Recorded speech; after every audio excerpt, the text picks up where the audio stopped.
Hello everyone, if you're new to my channel, consider liking and subscribing. It will make me feel wonderful if you do that. Thanks. By the way, I also have another Naruto and Luffy fanfiction channel. If you are interested, link is in the description. When Your Kid Enters the New World by alymun. Shanks had a great plan. He was going to grab his kid's big brother before the Navy could put him on display, and then finally meet up with his anchor in the new world.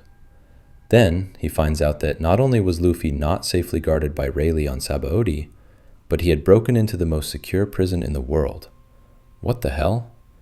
Adios. Lucky, Usopp, you have to distract them. If they see this footage, they're going to lose it. Lime Juice was pale and shaky. Rockstar had dragged him into the comms room when he saw the broadcast and had begged him to figure something out while he hunted for more information. Thankfully the captain and Ben had been holed up in Shanks' quarters with the Den and had missed the frenzied whispers from the crew. "Are you crazy? They'll kill us. We can't keep this from them," Usopp said, gesturing wildly towards their cabin. "I'm not saying we keep it from them forever. Just until we have something more concrete to tell them. Rockstar is trying our sources to learn more or just get an idea of where to sail to, but he needs time. You guys are next in charge." Lucky grimaced and put down his rack of meat. "We're not lying to the bosses, but I don't see any reason to interrupt them. If they come out we will tell them together." Lime Juice nodded gratefully and turned to go back to Rockstar. "Lime? Work fast." The man gulped and rushed into the room, closing the door firmly. "We're all gonna die," Usopp whispered to Lucky, who winced. "We just have to trust in the kid. And hope that he does something else to get in the news so we have an update." The two men looked at each other before moving to get a desperately needed drink. "Luffy, there's a ship approaching from the starboard," Usopp called out from the crow's nest, causing the two captains to tense. Luffy shot himself over to the railing and stared out to the sea, but it was still too far for him to see anything. Law cursed, resting his hand on his sword and trying to make a plan. "Wow, it's huge," came another call. "Really, that's so awesome. I want to see." Luffy danced around before shooting himself up to join Usopp. Let me see," Luffy begged, trying to pull away Usopp's goggles. "Stop that. I'm trying to figure out who they are," Usopp said as he swatted away his captain's hands. "Room, shambles." Usopp swore as his goggles disappeared and a bread roll smacked into his hands. Luffy cheered, grabbing the bread and inhaling it while Usopp grumbled about stupid captains and no respect for belongings. "We're doomed," Law muttered. "Oh no, is it Doflamingo? He's found us? Can't gunner that ship it is. Call for a coup de burst. Frankie," Usopp shouted, cowering back into the mast. "Worse," Law said, stone-faced. "Worse? What could possibly be worse than a warlord? An emperor?" Usopp said with a nervous chuckle. "Unfortunately."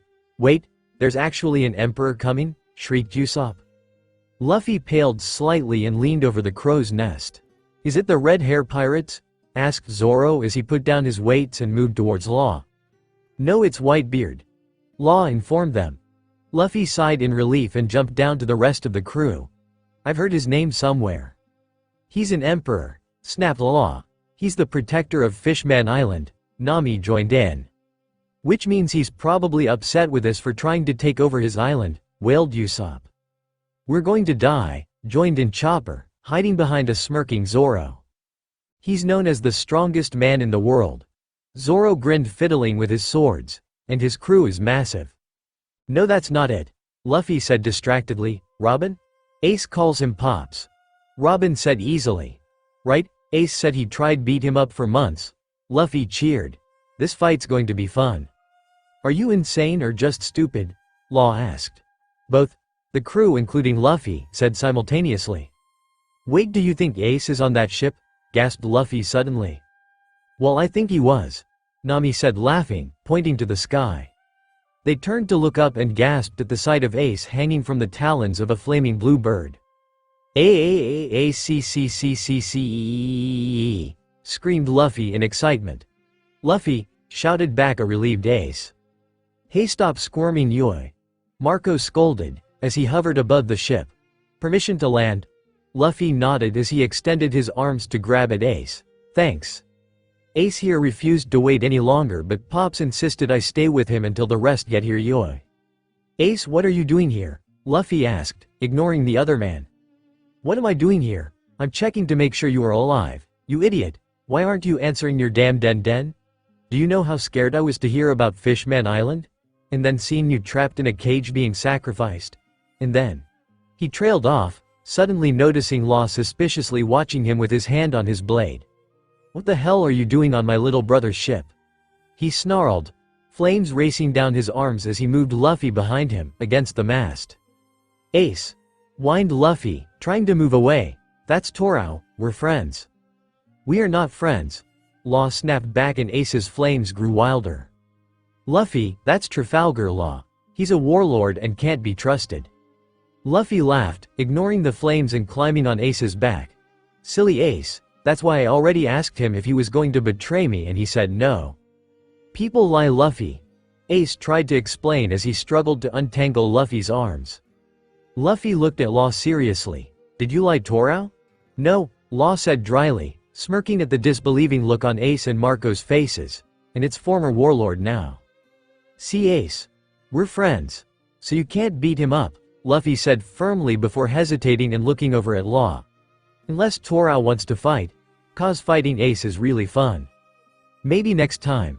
Cease, I should kick your ass for the heart attack you gave me, Ace said annoyed, giving up on his struggle and wrapping his own arms around the little monkey clinging to him. You're lucky the paper let me know you were alive, even though you teamed up with this traitor. She. I'm fine, Ace. Promise. Gurararara. See son. I told you that he would be alright. Now bring that brother over here and introduce us properly. Whitebeard boomed, making the brothers-in-law jump in surprise, not having noticed the giant ship approach.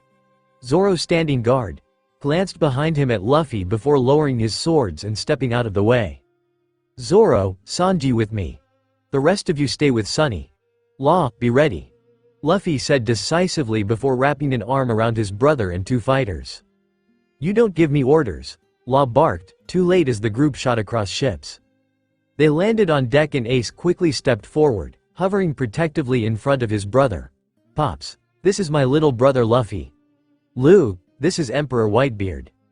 There was a soft sigh of frustration behind him and Ace shot a glance back, freezing when he saw a smiling Zoro and exasperated Sanji, alone behind him. Lou. Ace. You can see forever up here. Luffy's voice rang out from above him and Ace gaped at his brother hanging on the crow's nest. Luffy, damn it, you can't just run off on someone else's ship. He scolded. Get down here. He turned to his Pops embarrassed. Sorry Pops, he has trouble focusing sometimes, but this. He paled watching as Luffy landed on the armrest of Pop's throne. Hey, you're Whitebeard? You don't have a beard. You should be called Mustache, or Old Man. Luffy absent-mindedly started picking his nose as he looked around the deck at all the shocked faces. Whitebeard quickly waved his angry sons off before glaring at the boy in front of him. You insolent tyke. He boomed loudly before breaking into laughter. No wonder Linlin has called for your head. Join my crew and fight under my name. Ain't no way. Luffy shouted angrily. I'm captain and I'm not joining anyone's crew. I'm going to be king of the pirates. Ace smacked himself in the head. Sees his brother was going to be the death of him. You stupid, reckless brat. You've made enemies with one of the emperors of the sea, and you're well on your way to making an enemy of another. You don't stand a chance on your own. Running will only keep you safe for so long. Whitebeard stood, glaring at the boy next to him. I'm not running away from anybody. I'm going to kick everyone's butts before I'm done, so wait your turn. Whitebeard smirked in a whirl of motion before slamming it into the ground. The shockwave knocked several of his sons over and he stared in hidden disbelief at the slight boy standing tall beside him and his two crew members who were casually standing in the middle of the deck. He was impressed that they seemed completely at ease despite being surrounded by his commanders. Don't throw your lives away, boy. Become my son and live under my safety. Didn't help Ace. Came the muffled snort from Sanji and Zoro snickered. Whitebeard stiffened and glared at the two boys who merely cocked an eyebrow. Luffy glared. I already have a dad and a pa. I don't need another one. Now I promised Torao to help him and Ace told me to save you for later, so we will fight next time. With that he turned to go. Whitebeard laughed and smacked his naginata against the ground again. What makes you think I'm going to just let you leave, brat? I'm sure after a few months with my crew, you will realize you belong with us just like your brother. Luffy tilted his head down, throwing his face into the shade of his hat. Zoro let his hand fall to his swords and Sanji lit up his cigarette. Suddenly Luffy straightened and fury flew over his face. I do what I want, he yelled, and Whitebeard watched in shock as Haki shot across the ship, dropping a concerning amount of his crew. He swung naginata, intending to knock the brat down a peg, but Luffy blocked the blow with an armament-coated arm, allowing the force to push him back to his crewmates. A blue orb surrounded them and Luffy grinned widely at Whitebeard before doing a small bow. Thank you for loving Ace. Then the trio disappeared with 3 flowers taking their place. Bye Ace. Luffy shouted across the ships. Bye Lu. Ace whispered, ignoring the commotion of his crewmates rushing to retrieve the younger crew. Everyone freezing in confusion when there was a loud shout and the 1,000 Sunny shot into the sky and out of sight. Whitebeard's laugh filled the air as Ace turned to wearily shake one of his fallen brothers awake. So let me get this straight, Nami said, glaring down at her captain who was sprawled across the grass. In the short time we've been reunited, we have managed to piss off all 4 emperors of the sea and one of the warlords. Luffy met agreement and Zoro laughed and spoke up. Probably 2 warlords. Oh yeah. Haki is definitely going to be annoyed. Dad is going to be driving him insane. Luffy giggled, changing his voice to imitate Shanks. But Haki? Our kids are out there, alone. What do you mean they're fine? Gasp. You've heard something and didn't tell me. Zoro snorted but willingly scoffed and joined in. Red hair. I know you're basically illiterate, but the paper also had a picture. It clearly shows the boys have successfully crossed into the new world and are holding their own. Now stop calling me and go irritate someone else. Haki. You wound me. Luffy howled. Good, drawled Zoro before the 2 boys dropped into laughter. Nami shrieked but struggled to hold the grin back. You boys are idiots. You do know that Whitebeard isn't going to just let us go? The old guy? He is just looking to adopt us. But we don't need to worry about that. 'Cause we'll just kick his butt and then have a big party. Careful, Captain. Robin said as she approached. It is dangerous to underestimate Whitebeard and his plans. Many pirate crews have gone up against him and found they were unable to get away. He can outlast most pirates in stubbornness and his Haki is powerful enough to subdue all but the strongest. Sanji grinned as he passed the crew a snack. Have you met our captain, Robin? I don't believe anyone can outlast his stubbornness. Besides, a few days with us on his ship and I guarantee Whitebeard would be begging for us to leave. Sees, that's too true, said Law as he suddenly appeared in front of them. Listen, we are approaching Dressrosa. We have to be ready. Remember to follow the plan.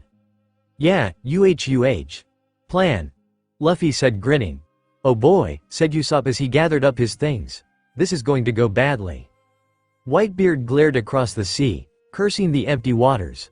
Where had that brat gone and how did they get a ship that could fly seas? But he wanted the mouthy brat even more now. There were few rookies who were able to stand up in front of him and even fewer that piqued his interest this much. Besides, it really was safer for the boy to join him. The way he was going, he wasn't going to last long. As cocky as he was, there was no way he could stand up to the likes of Big Mom and Kaido. Not yet at least. Though from the wave of Haki the brat had unleashed, he would admit he had potential. He hadn't felt such a strong blast of Haki from someone so young since the little red-haired brat. In fact, now that he was thinking about it, that hat looked awfully familiar and the boy's mannerisms, no way. He glowered as he pulled out a den, dialing a memorized number, even if it was rarely used. Look, Whitebeard, I'm a little busy at the moment. Is this important? Came the annoyed voice of Shanks. During their discussion 2 years ago, it had been agreed that there should be a line of communication between the 2 captains. A direct line, between equals that was used for important messages. No more disrespect and ignoring calls or letting pride get in the way of vital sharing. You lying bastard. You have a son, he boomed. There was silence and then the den glared threatening. What have you done with him? I swear, Whitebeard, if you've got him locked up on your ship. So it's true. The boy is yours. Yes, Luffy is our son. Came the low growl of Ben. And you can stay the hell away from him or you'll deal with us. If you don't want me near him, then you shouldn't let him run wild on the seas. Have you any idea what danger the brat has gotten into? I know you're new to this whole parenting thing, but it takes more than parties and fun times. They need supervision and rules. Guidance. If you won't act like parents, then I will. How dare you insinuate we don't know how to care for our son, snarled Ben. He's had the best training there is and he's ready to face the new world. Ha! That brat has barely entered the new world and he's already in over his head. He has already made an enemy of Big Mom and then he sassed off to me. The kid has no understanding of the hierarchy here. No respect and no concept of picking his battles. Ben gripped his gun and grabbed the den. Respect? I'll show you some goddamn respect, he snarled. It will be in the form of a bullet in your conceited ass. And you'll thank me for showing restraint. And if you try to force my son, I'll take. Shanks suddenly burst into loud laughter. Ben faltered and looked at his friend confused. Shanks smirked at him and took the snail. You lost him. You tried to take him and he gave you the slip. There was some blustering on the other end and Ben snorted as he joined Shanks in his laughter. Their ship flies. But when I get close to them again, Whitebeard muttered finally. Oh please, said Shanks. I know how you work. You would have got him in front of you so you could give him your big, become my son, speech before knocking him down with your hockey. I ought to kick your ass but seems like Luffy already did. Our boy stood up to you and then left you in the dust. I wouldn't think you would be so confident after seeing that broadcast the other day. Let alone with the most recent news coup. Broadcast? Wait, what was in the news? Shanks asked confused. Whitebeard snorted. Typical, too busy drinking with your crew to bother with the news. Your boy has teamed up with the Surgeon of Death and has promised to help him do something. Knowing that double-crosser, the kid is going to be in need of my protection soon enough. Shanks went to ask more but they heard some shouts in the background and Whitebeard slammed down the snail. Shanks looked at Ben in shock before both men bolted for the door. Where's the paper? Shanks barked, frowning as his crew blanched. Here Captain. Usopp hesitantly passed it over, wincing as Shanks' hockey started sparking as he read. Why wasn't this brought to us immediately? Asked Ben, scanning the article over Shanks' shoulder. The crew awkwardly shifted around looking at each other before Lucky stepped forward. We were trying to confirm before bothering you. So instead we had to get information from Whitebeard, and what's this about a broadcast? Ben snapped. By now Haki was pressing in on the crew and Usopp reluctantly passed over the den with the footage. We've managed to get a hold of Smoker and he confirmed that Anchor was alive and out of the Marine's reach for the moment. He refused to go into details but he gave us a starting point. They ended up on Punk Hazard where it sounds like Anchor and this law guy saved a bunch of lives and took off with Caesar. The kids apparently kept their destination to themselves but Smoker was shook up about something. The two men watched the broadcast in horror, flinching as the screen went dark. That's why we waited, Captain. We wanted to have more information, proof that he survived, before you could imagine the worst. Usopp said worriedly, hands twisting in his hair from anxiety. Shanks stared at him, face blank for a moment and Usopp stopped breathing. Then the captain nodded and looked away, freeing his lungs as he gasped for oxygen. I understand your reasoning and part of me is grateful but from now on, every bit of information about Anchor comes to me and Ben immediately. Shanks' voice echoed through the ship and the crew hastily nodded agreement, calling out yes sir in unison. Now get me everything we have on this Trafalgar Law and someone find out what Anchor did to piss off Big Mom. Turns out we may need to intercede and remind Big Mom to stay the hell away from people under my protection. Oh, and figure out where my brat is headed so I can ground him. Sabo was trying not to have a full-blown panic attack. Sees this job was so much harder now that he remembered how much he loved some of the idiots making headlines. He knew that he was crossing the line as he shouted at his team, but how could they not know where Luffy was after watching that cursed broadcast? They were supposed to be the best available at getting information. Koala demanded he walk away and get himself under control, but he could see the pity in her face. He reluctantly left the control room and sunk to the floor in the hallway. How did Dragon do this for so long? It was torture to know that Luffy was out there somewhere, doing something reckless and he could do nothing. At least Ace was out there in the new world with him. Ace could help Luffy when necessary. He meanwhile was stuck in stupid paradise and could do nothing. At least not quickly. He thought he'd at least be able to stay on top of the information and funnel it to Ace or Shanks as needed, but here he was. First test and he'd failed. His eyes started to water and he quickly scrunched up his face, ignoring his stupid scar's familiar twinge. He forced himself to push aside his emotions, taking deep breaths and trying desperately to focus himself. He stiffened as he heard familiar footsteps approach him but kept his eyes closed. There was a huff of air and Dragon slid down next to him.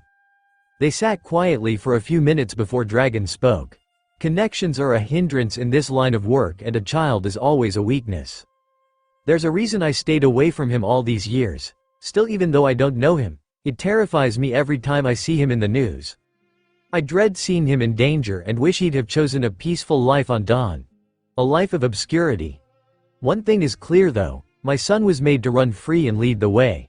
Because he was raised apart, he is strong and capable and he doesn't need someone holding his hand. Sabo ground his teeth and shoved off the wall. He may not need someone holding his hand, but he deserved to have someone watching his back. I know he is strong now, I know he is a survivor, but he was a little boy. A kid who just wanted to have a friend, someone who cared about him. He shouldn't have had to beg street rats to be his friends. Beg to be wanted by anyone. He deserved a father and he deserved to be his top priority. He ranted, shouting down at Dragon. Dragon stood up slowly. See, your bond with him is making you rash and affecting your judgment. Sabo glared, clenching his fists. I was a wanted man before Luffy was even a thought, and by the time his mother told me, it was too late. They weren't going to stop hunting me just because I retired. So tell me, would it have been better for Luffy to be kept locked away in headquarters? To go nowhere without bodyguards? To have my beliefs indoctrinated in him before he had a chance to make his own choices? Yes, your childhood was dangerous, but the three of you were free and innocent and I trusted that my dad would keep him as safe as possible. And now he's reached adulthood and is strong enough to face the rulers of the sea. He turned to walk away. I did what I had to do and Luffy can hate me if he likes, so can you. Sabo deflated behind him. Boss, Sabo, we've got trouble. Koala yelled from the room and Sabo swore, returning to the room. Ace's flames flickered on his body weakly as he looked around the wreckage of the Moby. While the ship was still floating, it was going to take a lot of work to make it New World worthy again. He needed to help, but there was so much chaos that he couldn't choose where to start. Damn it, was he not a commander? He needed to get himself together and show some leadership. A flash of familiar blue caught his eyes and he blinked as he realized that Marco was kneeling next to him. The usually put-together man was a mess. His shirt was torn and his glasses cracked, but despite his appearance, there was no hesitation as he barked orders at the surrounding crew. Ace, he murmured, as Ace clumsily pushed himself up. Marco gave a gentle squeeze to his shoulders, pushing him back down carefully and scanning the younger's injuries. Ace, you shouldn't be moving. You're hurt. Ace looked down at himself, slightly surprised to see the giant bruise spreading across his right pec, the gaping wound on his stomach and blood-stained shorts. Huh, he said, dazed, reaching up and poking at the wound. He hissed at the pain he suddenly felt shooting through his body, and Marco tsked loudly, grabbing his hand. Stop that.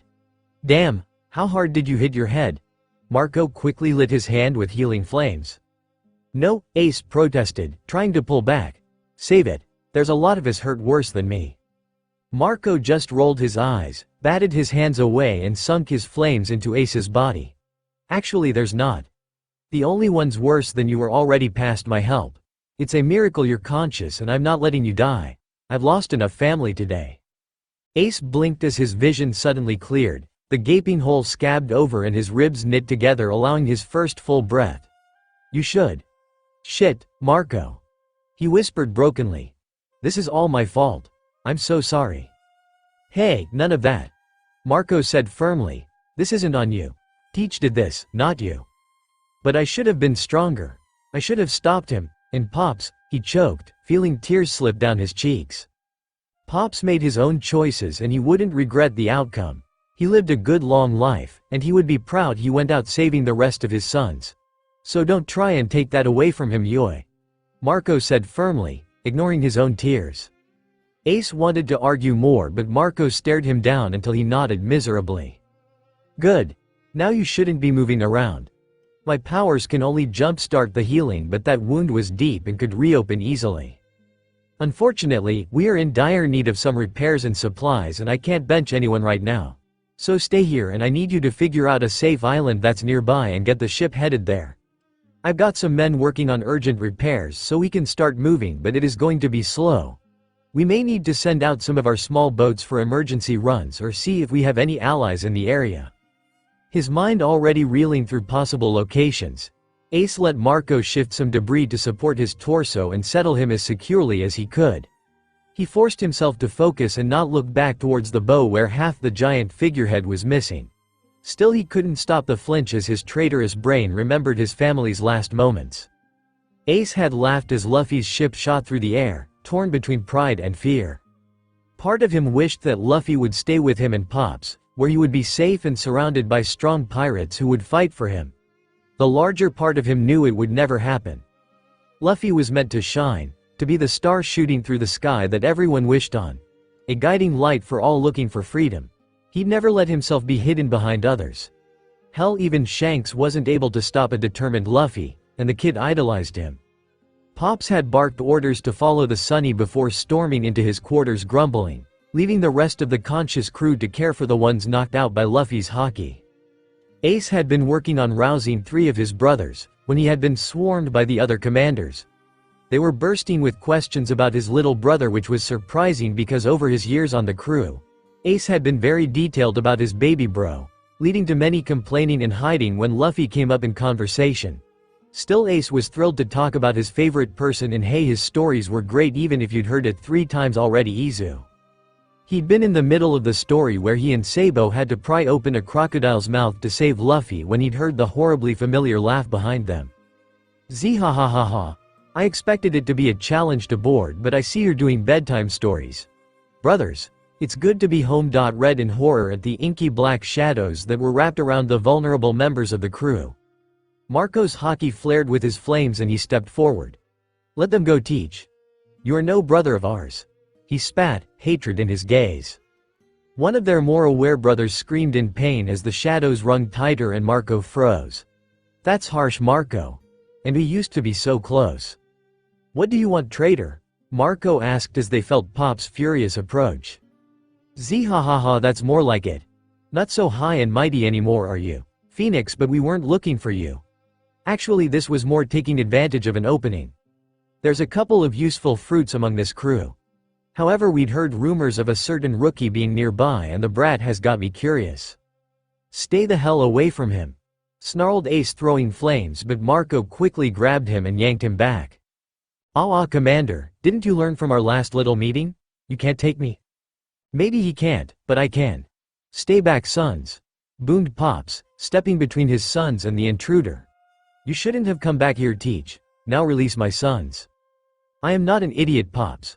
Blackbeard sneered and his crew stepped up beside him, weapons raised as Blackbeard shot out his shadows.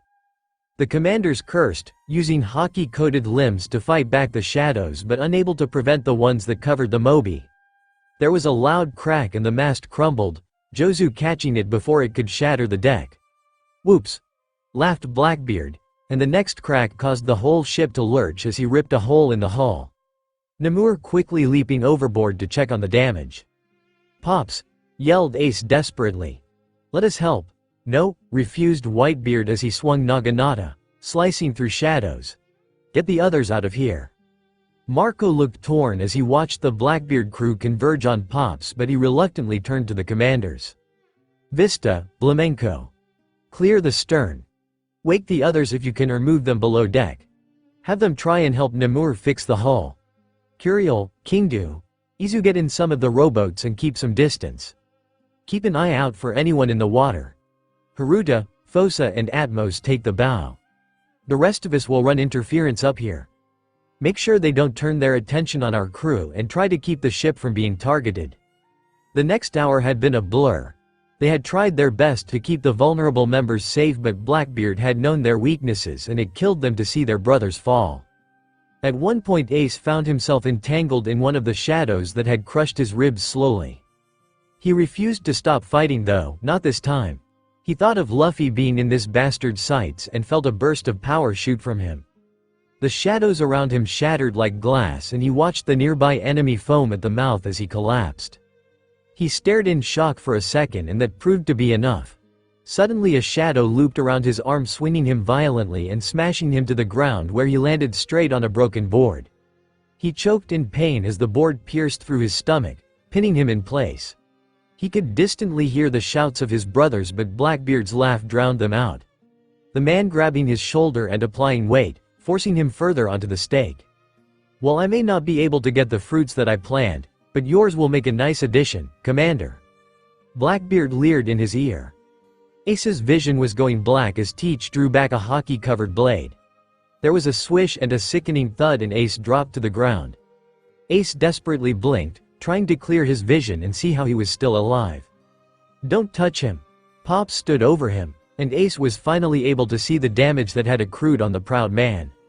His torso was littered with gashes, burns and bullet wounds, but most concerning was the blood pouring from the stump of his right arm. Ace looked down and saw the stake holding him in place had been sliced free and Naginata lay beside him, still held in the fist of the amputated limb. Blackbeard snarled, swinging his blade and stabbing Pops through the chest before getting knocked backwards, the blade remaining buried in Pops' chest. "Pops," gasped Ace, trying to force himself to his feet. "Ace, was I a good father?" Whitebeard asked, smiling. "The best," said Ace, tears pouring down his face. "I'm so proud of you. Having you as my son was one of my biggest honors. My children, stay alive and look after each other. That straw hat will shake the earth and you will all be there to see it. The One Piece is real, and it will not belong to you."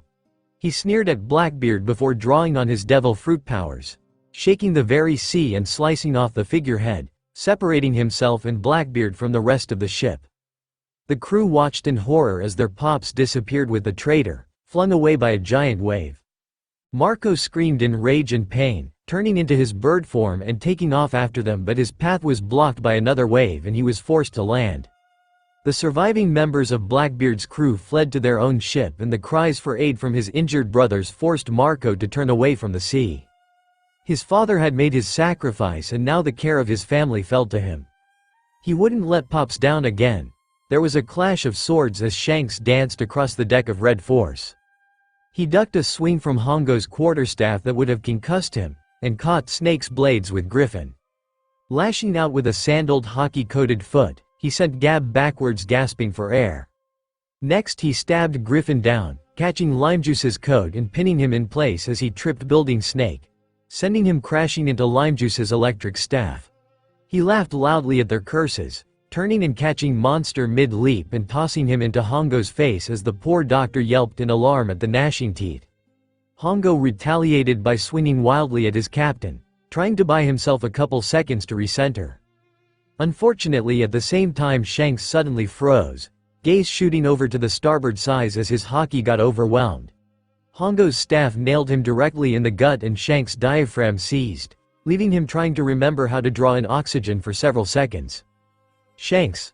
swore Ben, magically appearing at his side and trying to push him to a chair. Shanks waved him off, senses still wheeling, and pointed at Snake and from the wheel to the right.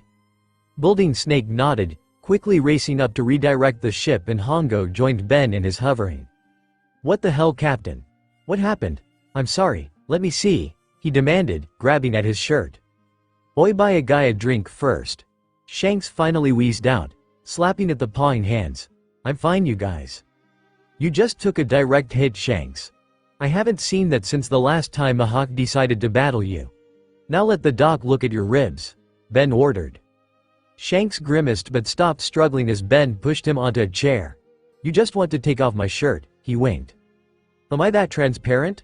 I want you. I need you. Oh baby," Ben said dryly. "I knew it," said Shanks, smirking and making kissy noises. Hongo shuddered. "Now that's just wrong. Don't put those bad images in my brain." He finally pulled off Shanks' shirt and winced at the ugly red mark that was clearly visible across his stomach. "Shit, Captain. You're not supposed to zone out during brawls. You're lucky I didn't shatter your ribs. This is going to be a hell of a bruise." Shanks flinched as his doctor prodded his stomach carefully. "Yeah, well, I don't normally get drowned by waves of panic, grief and horror. Something bad happened nearby, something really bad." The normally boisterous crew sailed quietly, everyone bracing as their observation hockey got in range of what felt like hundreds of people crying out. Finally they got within view. Shanks stared in horror at the debris floating in front of the Red Force. The once proud Moby was floating in pieces and he immediately ran over to the ruins. "Ace," he shouted, desperation in his voice. "Shanks, thank the seas," Marco called out, approaching from a group of injured crewmates. "Where's Ace? What the hell happened?" Shanks asked, eyes frantically scanning for his younger brother, panicking as his eyes lit upon the numerous dead. He froze as he finally located him, sprawled on some rubble and then burst into motion. Marco quickly intercepted him, hands out placatingly. "He's just sleeping. Hey, he's okay. Well, I mean, you will be okay. He was hurt pretty badly, but I jump-started his healing yoi. Now he needs rest." Shanks tensed but stopped moving, watching carefully to pick out the faint rise and fall of Ace's chest. "What the hell happened? Where's the old man?" Marco choked. "Teach, he Pops is gone." "No," Shanks whispered, shocked. "I'm so sorry, Marco. I can't even seize." He wiped a hand across his face. "The world is a worse place without him." He bowed his head for a moment in respect before clasping Marco's shoulder. "What about you? You look like you're about to drop from exhaustion. Sit down. What can we do to help?" "I can't sit, Yue. I've got to get everyone to safety and make sure Moby is ready. Besides, there's still a lot of people injured and I need to start healing them, and then there's—" "Oi. Let us help. Hongo can take care of the injured, at least make sure they are stable until you are rested. We've got enough supplies to help get everyone fed and Moby to a nearby port for repairs. Let us help, please." Marco shuddered a bit, feeling some of the responsibility lift off his shoulders, and he let his eyes close, leaning on his oldest friend. "I don't know what to do, Shanks. Pops is gone. Tell me what to do." Shanks sighed. "First, you and your commanders are going to sit down before you collapse. My men will continue clearing up this mess. Hongo will take over first aid and Lucky will start making some food. The rest can wait till you've recovered. We've got to set a watch. We were stupid cocky. We let Teach get a jump on us and he let out a whine. I'm on it. I'll get Yasop on lookout and I'll keep my observation up. I promise. Nothing's getting near us without us knowing. But, I promise, Marco. I won't let down my guard. I will keep us safe." Shanks straightened and prodded Marco to stand before turning to face his own crew that had just pulled up. "Ben. We're gonna be here a while. You know what to do out here?" "Yes, Chief," Ben said, already directing their equally horrified men. Shanks carefully prodded Marco towards the Red Force, catching him as his legs faltered and supporting him until he forced himself back upright. Ben lingered behind him and he turned to his second. "Shanks, we could just give them supplies and get them to a port. Luffy is getting further away." "I know, but they just lost everything and I owe it to Whitebeard to make sure his family is safe. We will have to trust that Anchor will be okay for the time being." Shanks crossed to the Red Force before calling back. "Oh, and Ben, bring Firefly to my cabin." "Zoro, where do you think you're going?" Luffy yelled as Zoro took off after the bundle of belongings. "Get back here, we don't have time to chase your stupid sword and you around the city," Sanji swore, moving after him. She. I like where this is headed," Luffy said, starting to move after them just as Frankie snatched him out of the air. "Not you, Luffy," Frankie scolded. "Don't worry, Captain. I'll get the stupid moss head," Sanji yelled behind him. "Let go, Frankie. I want to be a part of this," Luffy squirmed desperately. "Aw, Frankie, they're gonna have all the fun," Luffy whined. "Now I understand. When it's just us guys I have to step up and be the adult," Frankie muttered to himself. "Sorry, little bro, but I just got a super idea. Let's get a little more information from one of these thugs and see what's happening." "Ah, okay. But catching fairies sounds way more fun," Luffy sighed, letting Frankie usher him into the alley after one of the thieves. "Hey, stupid mean guy. Start talking. What's going on in this town? Where's the samurai? What's Smile and where's the factory? You think I'm going to let a couple of nobodies mess with the young master? Then you're bigger idiots than I thought," spat the man. Frankie's eyes gleamed and he threw a strong right into the wall, barely missing the man's head. "That's how you do a super threat, pal." Luffy didn't blink as the man collapsed, quivering in fear. Now how about you spit it out and answer everything we asked you? The man hurried to assure them that he really didn't know anything about anything, and Luffy sighed, unfortunately believing the desperate man. Man, what a bummer. Even his stupid minions don't know anything. Frankie adjusted his hat. Sorry Luffy, guess this guy is too low on the ladder to be of use. Hey, where do we find someone who's actually worth something? The man snorted. Good luck finding anyone to beat up in an alleyway today. Everyone important has been called to supervise the Colosseum Games. Practically the entire kingdom is going to be there. Why's that? There's a big event happening there today and all the higher-ups are going to be there. The young master has offered up an amazing prize and everyone wants it. Luffy jumped to his feet. Don't tell me, it's meat, out of his mouth, and he groaned in hunger. The man at his feet blinked in confusion and Frankie smirked. While he did say it was something you'd want, I bet it's more important than lunch. Well, what is it then? Luffy whined, bored of this conversation that didn't seem to be getting them anywhere. Brace yourself. First prize gets a famed devil fruit, one that can make the wielder powerful beyond belief. This fruit was last owned by a famous pirate who was second in command of a famous crew. It has only recently come back in rotation since the owner was hunted down after escaping impelled down. The winner of the battle gets the main no mi. It allows people to take the appearance of others. Luffy's head shot back around and he stared in horror at the man. What? No way. That's Bon-chan's fruit. You're wrong. Yeah, that's it. Bon Clay from the Baroque works. The idiot got himself captured and sent to impelled down where he broke out, and he was on the run for years. The Marines sent the warlords to hunt down all the convicts, and unluckily for him, he was tracked down by the young master. Damn it, not Bon, Luffy yelled, eyes going dark and steely. Mingo, I'm gonna kick his ass. The man started laughing at Luffy, quickly shot out a fist, knocking the man out. Frankie, I can't let his fruit go to someone else. He's my friend. Well, Captain, I guess you've got a fight to win. Frankie said easily. Shanks stood on the red force figurehead, trying to ignore the throbbing headache building in his temples that was making his vision blur. He tensed as he felt Ben approaching, already shaking his head before his overprotective friend could speak. I can't, Ben. I promised Marco. Ben exhaled, flicking his cigarette into the water. You know he wouldn't want you to do this to yourself, Shanks. Let someone else take a shift.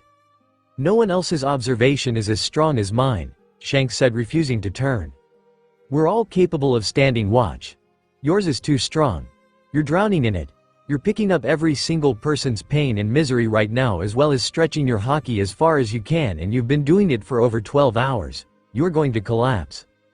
I'm fine, Ben. Shanks insisted, just as his legs buckled under red forces jostling. Yeah, and I'm Davy Jones. Ben grunted, catching him and dragging him back down to the main deck.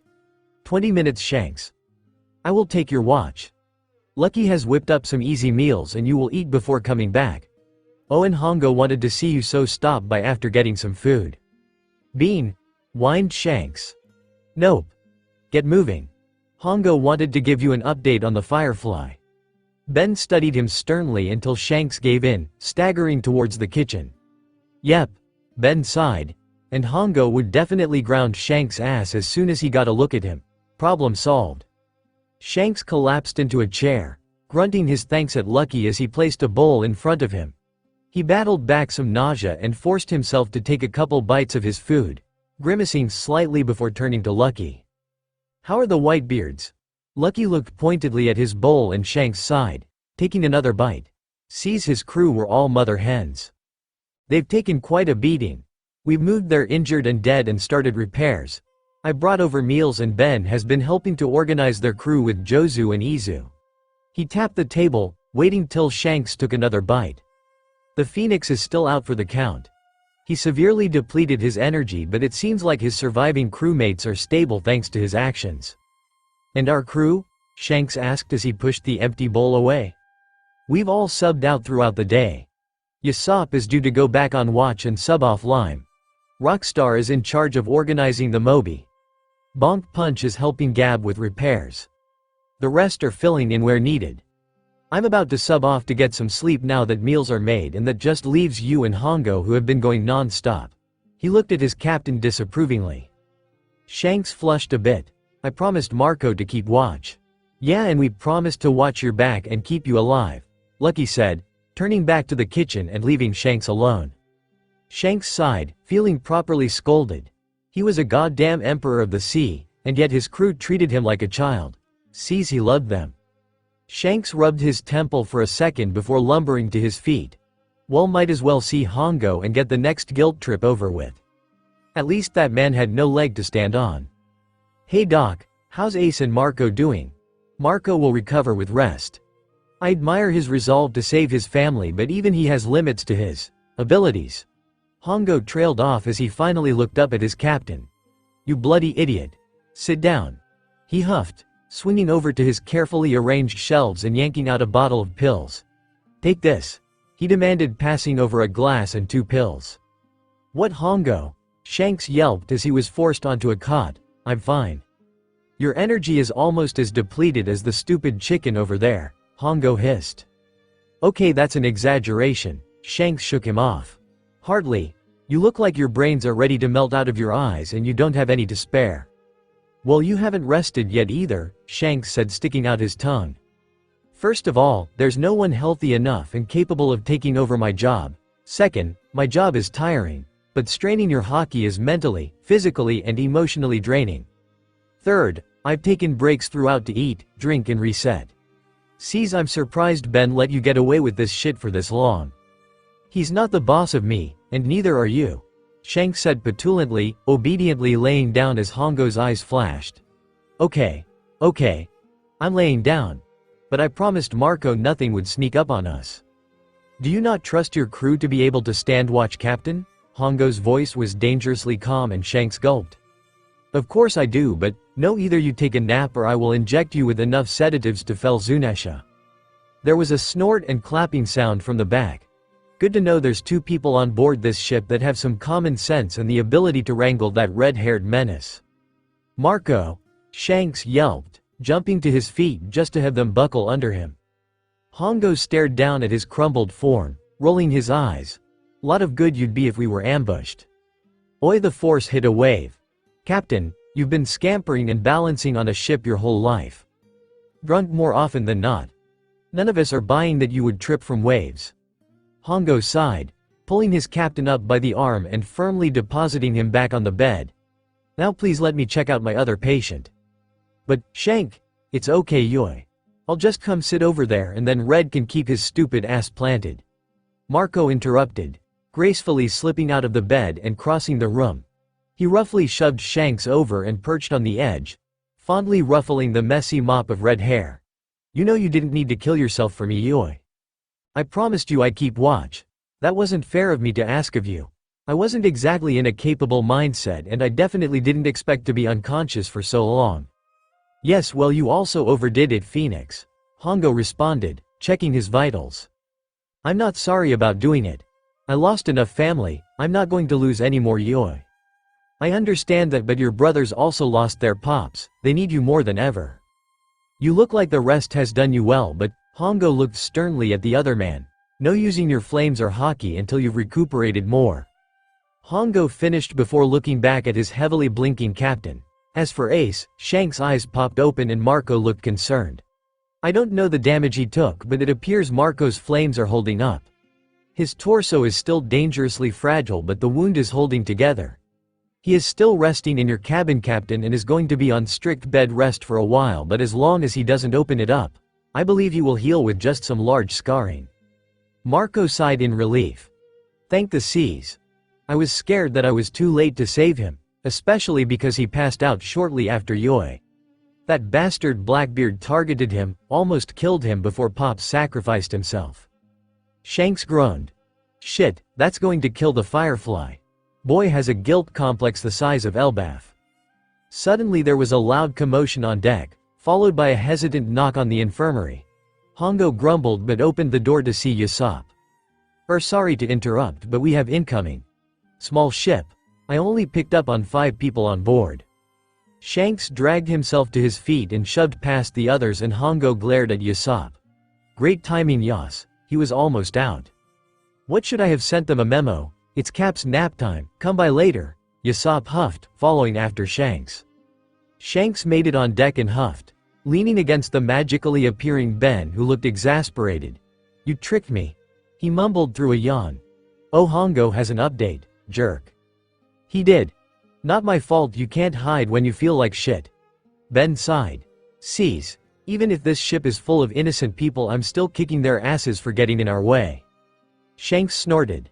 "Liar. I thought the sleep-deprived people are the cranky ones. You ever see a parent whose kid gets woken from a nap? Trust me, I get to be the cranky one." "You're an ass." Shanks flared his hockey. "5 people," he mumbled. "One feels familiar, but I damn it." "Shanks." Ben hovered concerned, as Shanks grabbed his shoulder to stay on his feet. "Sorry, everything's fine. I can't get a read on them," he sagged in defeat. "You were right, I'm burnt out." "Sabo." Came a weak call and the crew spun around to see Ace leaning on the captain's doorway. "Sabo's coming." The crew turned to stare at Shanks. "Oh, that's just great. The injured rookie is picking up more than me. Right, I'm done." Ace grinned crookedly. "Sorry bro, but that's my twin, I know his energy." "Well boys, you heard the kid. We're getting a visit from some revs." Shanks shouted to the crew, sending the men to prepare. "Ace, glad to see you awake. You scared the shit out of me, brat." He gently pulled his younger brother into a hug before pulling back and scowling down at him. "You shouldn't be up. Hongo said you're to be on bed rest." Ace looked at him firmly. "You're one to talk. I think I may be in better shape than you right now, and if you think I'm going to go lay down when Sabo is on his way, you better think again. How about you both sit down before I help Hongo tie you down in a bed?" Ben added from behind them, thunking a chair down pointedly. "Threesome and bondage? Kinky. Benny Boo, there's a child present." "Ew. Please stop." Ace shuddered. "You're bossy," he added, lowering himself with a groan as Ben pointed unamused. "Sees, and Sabo is going to be insufferable." The 2 men pouted at the table until the other ship came into view and everyone could feel the tension coming from the blonde form on the bow. "Ah shit. Is it too late to pretend I'm still unconscious?" Ace whimpered, looking back at the captain's room. "Oh, yeah. If I've got to deal with your brother, you do too." Shanks gripped his wrist tightly. "He's gonna scold and he'll get emotional," Ace whined. "Yep, and you're gonna keep his focus," Shanks smirked. There was a flurry of movement and then Sabo was standing in front of them. "Ace." Ace looked at his brother and then burst into tears. Shanks snorted and Sabo sighed, pulling him into a rough hug and glaring at Shanks. "Everything's gone wrong." Ace mumbled into Sabo's shoulder. "Oh, Ace. Not everything is wrong. You're still here." Sabo took a shaky breath. "I was so scared when we got the news that Whitebeard had been defeated. I feared the worst. Sees, I would have kicked your ass if you'd gone and done a stupid thing like die." "Huh, you couldn't kick my ass even if I was dead," Ace snorted wetly. "Wow, you're almost as delusional as Luffy." The tension rippled and the men looked at each other. "I failed you guys. All the information I have available with the revolutionaries, and yet I had no idea where he was." Ace shook his head. "It's not your fault.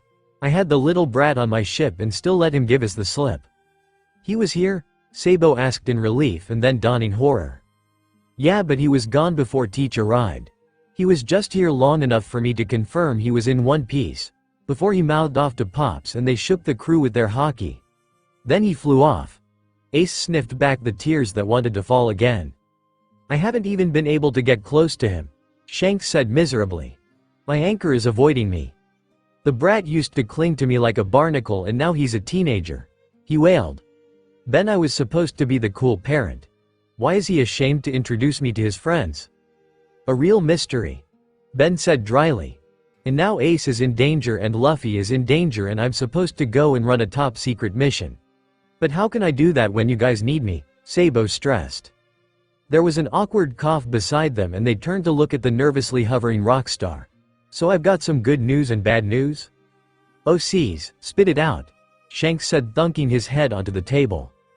"Well, with all the chaos of the last day, no one really had time to look at the paper. And well, the good news is I think we know where Luffy went. The bad news, he's going after Doflamingo." Shanks swore as Ben stormed over to the railing. "He's not ready for that." Ace looked worriedly between the 3 older men. "Is that bad?" Like worse than before? That stuffed peacock is a full-blown psychopath. He thrives on manipulating people and inflicting pain. And his devil fruit is dangerous. He'll not only kill his enemies, he'll kill everyone they know. Oh, and he runs the underground trade in the New World, Ben said bitterly. He knows to stay out of our way and we've kept our distance because he's under Kaido's protection. But if he's touched a single hair on my kid's head, I'll rip his off. Shanks snarled, his eyes glowing blood red. Well, what are we waiting for? We've got to get there now, Ace snapped. Absolutely not, Sabo glared at the others. Look at you right now. Ace, you try and walk too fast and your guts are going to pour out. And you, Seize, I think an East Blue pirate could kick your ass right now. Shanks gasped in outrage. No, none of you are in any shape to help out Luffy right now. Let me go. The Revs are heading there anyways because there's talk of some big competition and we're trying to end his weapon trade. I'll find Luffy and make sure he's okay, before giving him the biggest lecture in the world. You guys get the Moby somewhere safe and make your way after. Seize knows there's going to be some chaos after Luffy is done and he may need help with the aftermath. Kid's right, Shanks. Ben said glumly. We're be a liability right now and we can't just abandon the Whitebeards. Shanks fought with himself before grunting in agreement. Fine. You get a couple days head start, and once you've got anchor get the hell out of there. But I'm warning you, Sabo. If you let him get hurt before I get there. I've got Luffy. You just make sure Ace here doesn't do anything stupid. Sabo grinned at his annoyed brother. Besides, I'm the subtle brother. I'll get in and get him out before anyone even realizes we're there. Luffy stared in horror as stupid Mingo picked up Toroa's body and smirked at him before flying off. Sees how had everything gone so wrong. He needed to get out of here and help Toroa, but he didn't know how. He was stuck in this building and Rebecca, she would know a way out. He turned and ran back into the maze. He felt like he was running forever and everything looked the same. Luffy felt himself begin to panic. Who knew what was happening outside right now? He wasn't stupid. He'd known that this was a trap, but they weren't supposed to actually be facing Mingo. Toroa's plan was to take out his factory for something. Luffy wasn't sure what really, but it was going to end with Kaido taking out Mingo. But everything was going wrong and now he was stuck. Luffy felt so relieved when he ran into Rooster and Bellamy. He quickly waved off their questions and got down to business. I need to get out of here, Bellamy, you know the way out. There's no exit. They built this place to keep people in once they enter. There's no escaping the Colosseum. You can show me the exit. Weren't you listening? There's no exit. You work for Mingo. So where's the exit? Don't you understand yet? I would never betray Doflamingo, Bellamy yelled, glaring at the others, before deflating and looking away. Luckily for you, I'm heading out and I don't have time to ditch you. But Mr. Luffy, sir, what about the competition? You're going to lose the fruit of your good friend Bon Clay. Bartolomeo asked, purposefully looking at a wall to avoid losing his mind over Mr. Luffy's awesomeness. I know. I hate to leave it, but Bon is already gone and it's just his fruit. Toroa is alive and needs help now. Luffy shook his head. His life is more important. We'll leave the fight to you, Rooster. Oh, Mr. Luffy, I'm not worthy. You're such a good friend and I can't believe you are trusting me. I won't let you down, Mr. Luffy. No one else is getting that fruit. I'm going to get it for you, sobbed Bartolomeo. Sorry to tell you, but that fruit is not going to Luffy, came a stern voice behind them. I'm going to be the winner.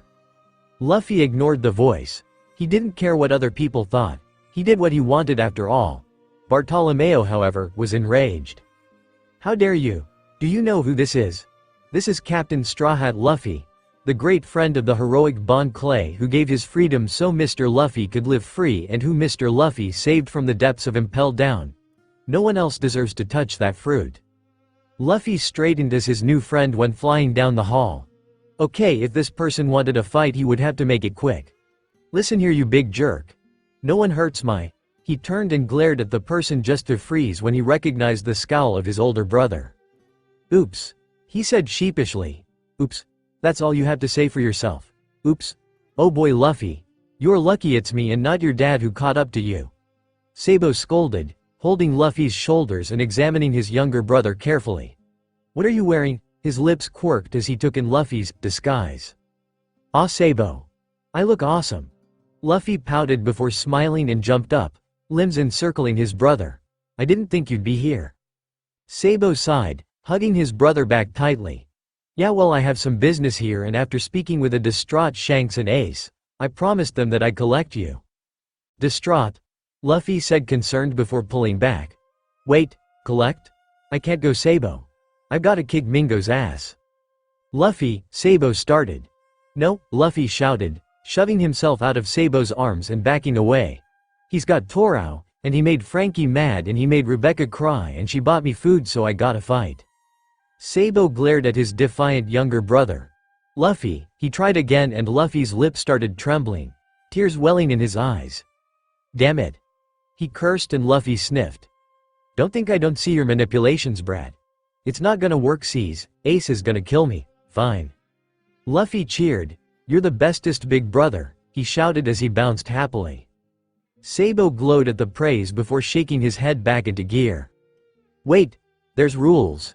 Sabo interrupted, dragging him back in front of him. You've got until I finish up in this coliseum. I win and get Bond's fruit, and then we're leaving. You don't go anywhere alone, and you stay under the radar. Don't engage his crew. Just Doflamingo. We're not starting a war here. A team has their own job to do, and you can't get in their way. Luffy, I mean it. If you get hurt, I'll be chaining you to Ben's side myself. Uha. Come on, Bellamy, let's go. Wait, Luffy, the rules. Sabo called after them. Do it fast, and don't bother your friends. Oh, and something about try to be sneaking. Luffy yelled behind him. Not try, Lou, and he's gone. Yeah, I'm gonna regret this. Sabo face palmed and looked at the crying man in front of him. What's the matter with you? He's just too perfect. I can't believe I got to talk to him. The man blinked big eyes at him, and Sabo swore stars appeared. And now I get to meet one of his brothers. I'm not worthy of this honor. What was it like growing up beside someone so awesome? Sabo narrowed his eyes at the man, making a mental note for future research to ensure he was safe to be around his little brother.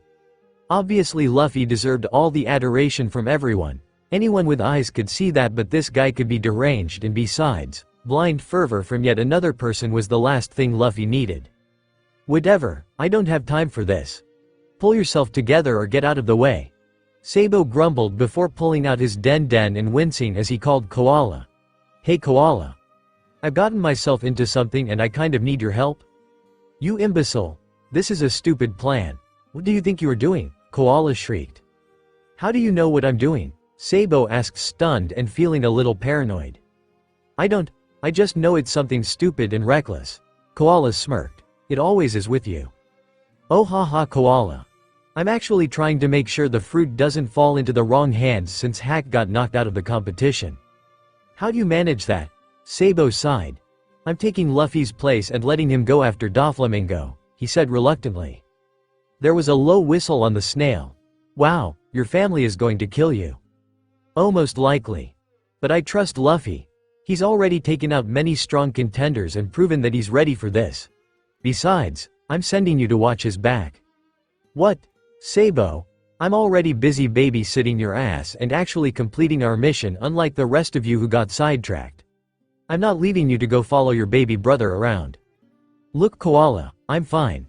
Hack's in here somewhere and you know I'm capable of handling this.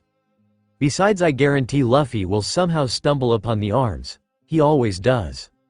Sabo, this is a secret underground black market. It's not something you just stumble upon. And you said he's going after Doflamingo. We know very well that prick is lounging in his palace. Just trust me on this, Koala. Please, Sabo wheedled.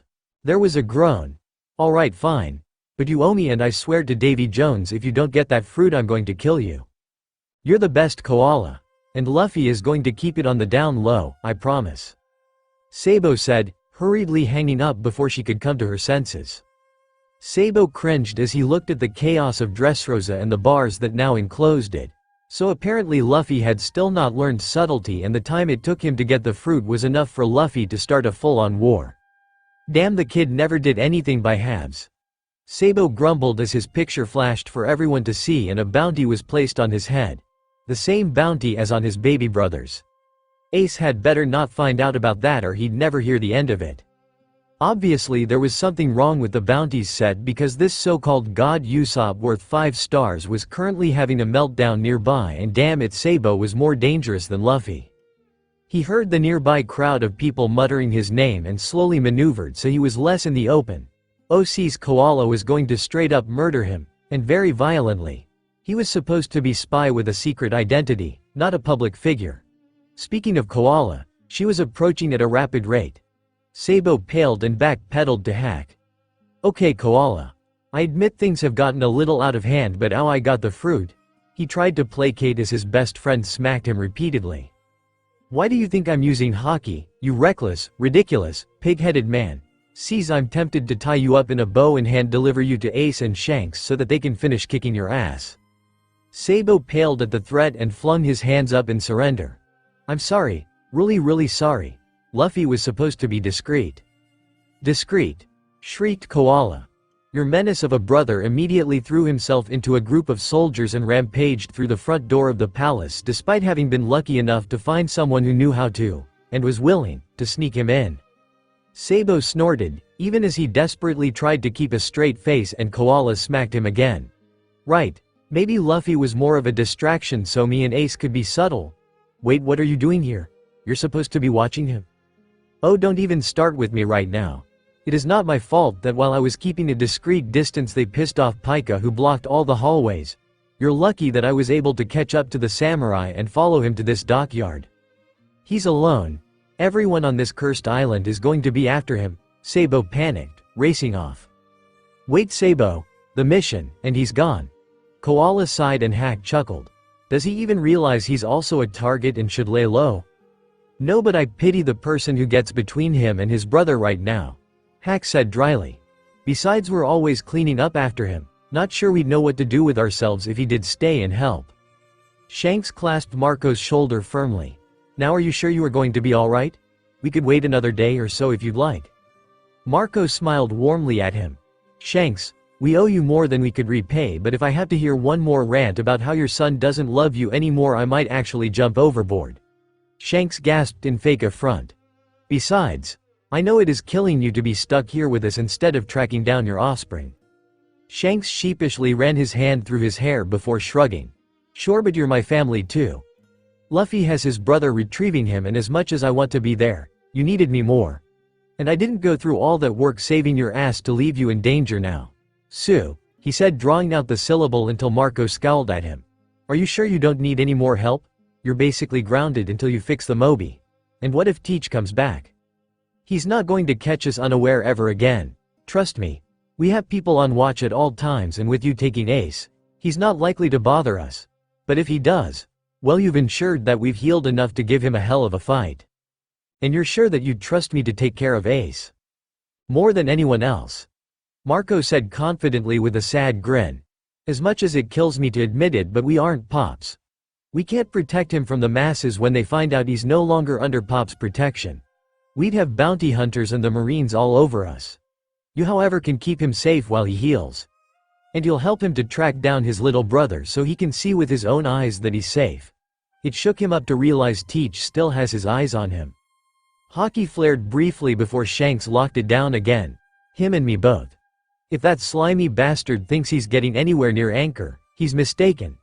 I will rip him apart with my bare hands if he even tries. Too bad you only have the one. Might make it difficult, Marco said wryly. Ouch, Marco. Not holding back on the punches today. Well, don't worry, cause that's what Ben is for. Lending me a hand or two. Shanks winked. But you're sure? For the last time, yes. Marco sighed. Still Shanks hesitated and Marco groaned. Shanks. I swear to Davy Jones, get the hell out of here already. Fine, you pushy fried chicken. Shanks laughed. I'm going. Just remember that if you need it, you can seek refuge in my territory. Marco nodded and Shanks jumped onto the Red Force. The crew started to ready the ship and Shanks leant over the railing. Oh Marco. One more thing. Join my crew. Shanks smiled as Marco let out his first genuine laugh in days. Dream on, you overgrown toddler. Marco shouted back, shooting blue flames after them, to the laughter of the pirates on ship and land. Shanks waited until they sailed out of sight before collapsing against the railing. Well, I'm impressed. You held it together, Ben said as he passed him a drink. You have no idea how close I was to losing it, Shanks said before throwing back the drink. Please tell me Rockstar has gotten through to Sabo or Luffy. Ben grimaced and Shanks cursed, punching the railing hard. Damn it, Sabo should have been in and out by now. What if he was too late? What if Doflamingo has him? Try and breathe, Shanks. We've heard nothing from Dressrosa since the paper went out saying Doflamingo resigning was a misprint. And you know as well as I do that if Anchor was making his move there would be noise about it. He is unable to do anything stealthily. They're probably laying low and trying to figure out a new plan and Sabo hasn't found them. But then why isn't he answering? He had another mission to do there. We knew that he was going to be busy. Ben reminded him. Look, as far as I'm concerned, no news is good news. But even if they were captured, Doflamingo has a god complex. He likes to play with his victims, not just kill them outright.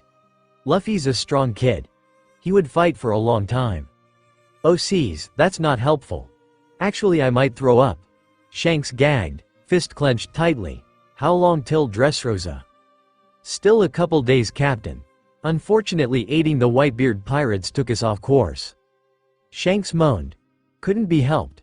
What couldn't be helped? Came a sleepy yawn from behind. Shanks immediately straightened up, all signs of exhaustion and worry hidden behind his easy grin. He looked over at a bleary-eyed Ace who had stumbled out of the infirmary and tsked disapprovingly. That Hongo is going to kill you when he finds you out here. You're supposed to be on strict bed rest still. Ace looked around concerned before shrugging. He went to get some sleep, so I should be good for a couple hours. Sides, what's he gonna do besides send me back? Ben raised a brow and Shanks choked on his inhale. Oh sees Ben.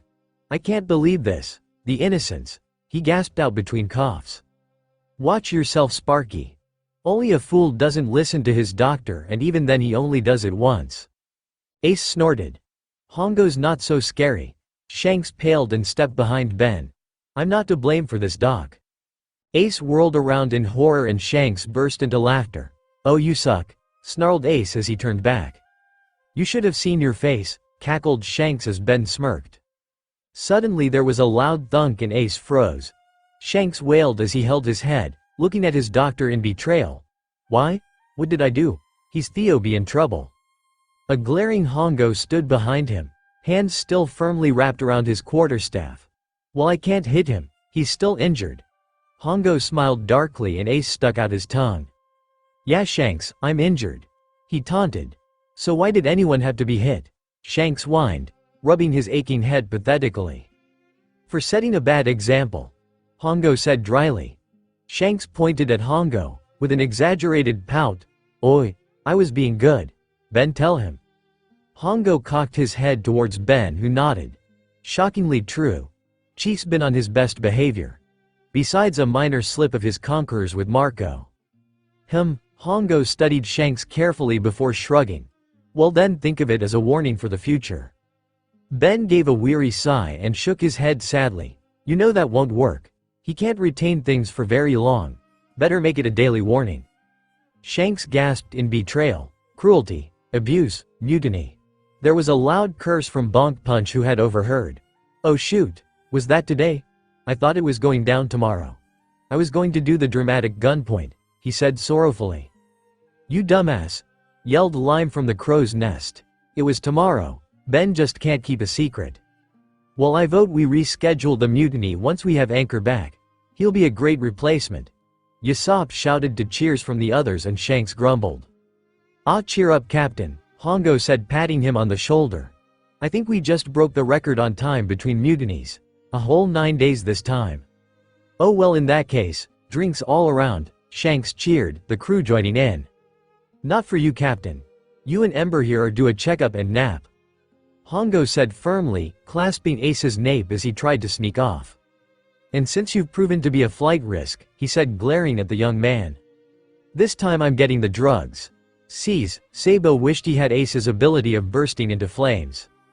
I mean, sure, changing your appearance to a whole other person was super cool for discreet work, but it was not super useful at long-distance fighting. And when you see your little brother racing past bloodthirsty pirates, towards bloodthirsty marines, You really need some long-distance, eye-catching power. Instead he did the only thing he could do in his mind-blanking panic. Scream bloody murder at the top of his lungs and run like a lunatic. Sees he would have to die of the humiliation if Koala ever found out, or worse, Ace. The very thought was beyond mortifying. Well, the best way to hide the loss of his renowned intellect and strategy is by owning it. With that thought he let his feral past self come out and whooped out his old hunting war cry, raising his pipe and bringing it down hard on the ground. He smirked proudly at the resulting upheaval that knocked Marines back and successfully kept them from chasing after his precious baby brother. Sabo guessed he'd have to be satisfied with keeping the Marines busy. Though he did wish that he could get a hold of that little brat and smuggle him somewhere safe while he handled the threats. Luffy would never allow that though. Even as a small kid, Luffy always threw himself at every enemy, even when he was grossly outmatched, refusing to let his brothers stand in front. He had to admit Luffy had come a long way and he was impressed watching Luffy ride by on a bull with several of his competitors obviously aiding him. Sees if the revolution could only bottle Luffy's natural charisma, their numbers would skyrocket. He was brought back to his senses when Fujitora spoke up, wanting him to let the Marines through. Sabo laughed darkly. As a member of the Revolutionary Army, I refuse to let a Marine pass. And as a big brother I will do everything I can to keep the Marines away and the Allies safe. He hefted his pipe and let his hat shade his eyes, shifting his weight to the balls of his feet so that he was ready to react. The Marines muttered angrily but Bastille ordered them back. This man is the second in command of the revolutionaries. He's beyond your capabilities. I'll deal with him myself. Sabo laughed, jumping into action and smashing Bastille's blade into pieces with his bare hands. He dodged the Marine's sloppy blow, slapping a hand across his cheek and gripping onto his mask with a violent smile. I can crush your skull as easily as an egg, you know. I'm out of your league. Apparently watching their superior collapse to the ground was too much for the Marines as they broke rank and converged on Sabo. Sabo gracefully moved into action, dropping Marines all around and ignoring the few blows that made it through his spinning pipe's defenses. He may not have distance fighting but his armament hockey was rock solid and covered his body like dragon scales. Instead he focused on smacking as many of the Marines as he could. It took a while but it seemed like someone had finally clued in to his actions as Fujitora called his men back. Stop! He ate the main no mi fruit. Don't let him touch your face. Fall back, he ordered. Sabo smirked. He was too late for a lot of the Marines and Sabo had made a great start to his identity collection. Who knows, maybe one of these low-level grunts would actually be a somebody one day and he would have a useful face. Sabo's smirk fell and he tensed as Fujitora stupidly brought down a meteor to slow him down. Seriously? They were in the middle of a busy, crowded city. Was he trying to get everyone killed? He glared at the man in disdain. At least Sabo had a younger brother-shaped reason to throw intelligence away, but the Admiral had no such excuse. Why help him? Revolutionaries don't side with pirates and you're taking a big risk getting in the way. Fujitora mused as he stepped forward. Luffy is my little brother and if he ever needs help, I will be there for him. I don't care if it's stupid or dangerous. I'd watch the world and everyone in it burn for him. I'd abandon my revolution duties because he is my first priority. Sabo vowed. And if I fail, Ace will be there to finish it because Luffy will be the king of the pirates. With that Sabo jumped forward and started battling Fujitora. Nami stared at the ringing den, fingers nervously tapping a quick rhythm on the table. She swallowed hard when it finally stopped, waiting with bated breath, only to whimper when it immediately started up again. Maybe we should just answer it, Sanji said tentatively from the doorway, hating to see a beautiful woman in so much distress. And tell him what? We left his son to face a dangerous warlord without half his crew or an escape route on the orders of another creepy warlord. Nami snapped. Maybe you don't remember but he's a fucking emperor of the sea and has a giant Luffy-shaped pressure point. And based on the den calls from the last 2 years, he is not going to handle that news well. Sees, he'll kill us all. Sanji winced. I wouldn't phrase it like that. Besides, Law may have told us to run but Luffy told us not to come back. We have a child on board and the only leverage we have in this whole debacle. Leaving was the best thing we could do. Sees, how does he do this? Nami stood up, angrily stalking over to the fridge and pulling out a drink. We were going to cross over and meet up with a powerful ally, and next thing I know, we are fleeing an angry warlord, with 3 emperors angrily chasing us and on our way to piss off the 4th. I agreed to one island and that was under protest. It's a talent of our captain, that's for sure, but at every step I don't really see an alternative. Were we going to ignore a distress call? Ignore kids in danger? Sanji sighed, pulling roughly at his hair. No, of course not, but we shouldn't have let Law drag us into his drama. Nami insisted. We didn't owe him anything. Sanji nodded. Yeah, but you know Luffy. Once he decides he's helping someone, there's no changing his mind. Nami drooped. We should have answered the den in the beginning. The longer we ignore it, the worse it gets. The den began another loud round of rings and the door opened to reveal a tear-stained Chopper, followed by Brook. Nami, I can't take it anymore, wailed Chopper as he clung to her leg. I can hear it ringing everywhere on the ship and my brain is gonna explode. Mine too, Nami. Or at least it would, but I don't have a brain. Yo-ho-ho, skull joke, Brook said, throwing himself at her and trying to bury his head in her chest. Oh, get off, Nami yelled, smacking him back. Okay, fine, Sanji will answer, she decided, pushing the den across the table. What? Why me? Asked Sanji, backing up in horror. You wouldn't want me to get yelled at, would you? Nami said, batting her eyes. Besides, it's so attractive to see you take charge. Sanji squealed, hearts beat in his eyes as he beamed. Of course, Nami dear. No one should ever yell at a beautiful lady such as you. I'll be happy to remind that jerk that ladies should be praised and worshipped by men. Nami rolled her eyes at the gagging Chopper, who snickered. Then they quickly backed up, ducking behind a protesting Brook. Don't use me as a shield. I want to live, Brook squawked, flailing in their grasp until Nami smacked him on the head. You're already dead, besides it's not like he can actually attack you through the den. Now, shush and stop moving before Sanji answers. Sanji took a deep breath and picked up the snail. Hello?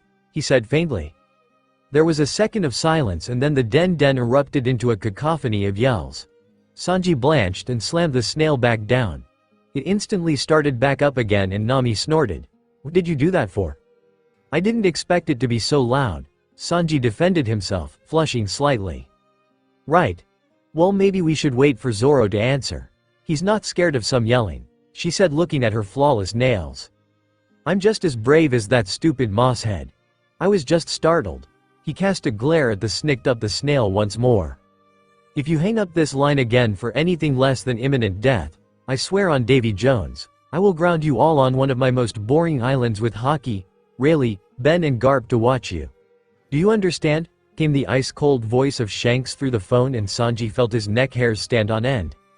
Yes, sir. Sorry, sir, he blurted out, grabbing onto a fleeing Chopper desperately. Good.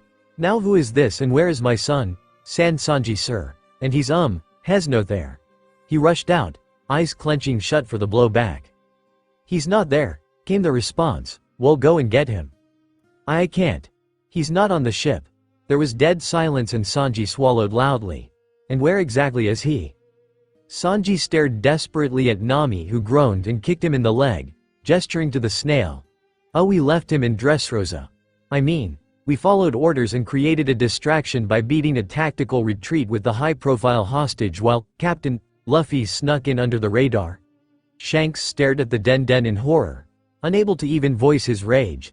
You what? He gave up finding the right words and just shrieked. Thankfully Ace didn't have that problem. You left him alone, and to sneak, are you insane? Do you even know my brother? He's incapable of being subtle and you just abandoned him. You're supposed to have his back, I trusted you idiots to watch over him. It's not our fault. We wanted to come back and our shitty captain told us not to. He has Moss Head watching his back and Frankie. Please tell me Nami is with him, Shanks said, finally getting his voice. What? Why would you want me there? Do you want me to get killed? We barely survived fighting off that creepy Giola witch. Shanks gave a pained groan. You left them there with no common sense? Nami sniffed. There's Robin and Usopp. There was a small sigh of relief. Though it's not like it makes a difference. Luffy does what he wants and the rest of us just follow behind in the chaos. You two are supposed to be resting, came the stern voice of Ben behind them and Shanks jumped, shoving the snail behind him as he twirled around. Ben gave a sigh of long suffering. Shanks, I've obviously seen it. Seen what? Shanks blinked innocently. Ben stalked forward and plucked up the snail, smacking Shanks in the process. If you wanted to avoid detection, I advise not screaming at the top of your lungs, he said disapprovingly. Nami, since I'm sure these idiots didn't bother to ask, how long have you been separated and where is the meeting place? We were going to, whined Shanks, rubbing his head. I got distracted by our son being in imminent danger. Our son is always in imminent danger. Yelling at the kids who can't tell you anything is not helping. Save it for when we get a hold of Anchor. He exhaled his smoke and glared at his captain. Maybe by then you'll actually be able to find words. Now, Nami? The Den winced a bit before Nami spoke. We split this morning, but our last contact was a few hours ago. Luffy had joined a Colosseum battle for a devil fruit and Frankie was asking to go to war instead of staying in the background. See? Shanks shouted as Ace burst into flames and Ben crushed his cigarette. I'm never overreacting. In fact, I'm underreacting. That's not a thing. Ben muttered. Where's the meeting spot? He snapped again into the snail. We're heading to Zo. We've got a Vivre card for the Heart Pirates, Nami said softly. Zo? Said Shanks relieved. That's good. They're reclusive but fair and I've got some friends there.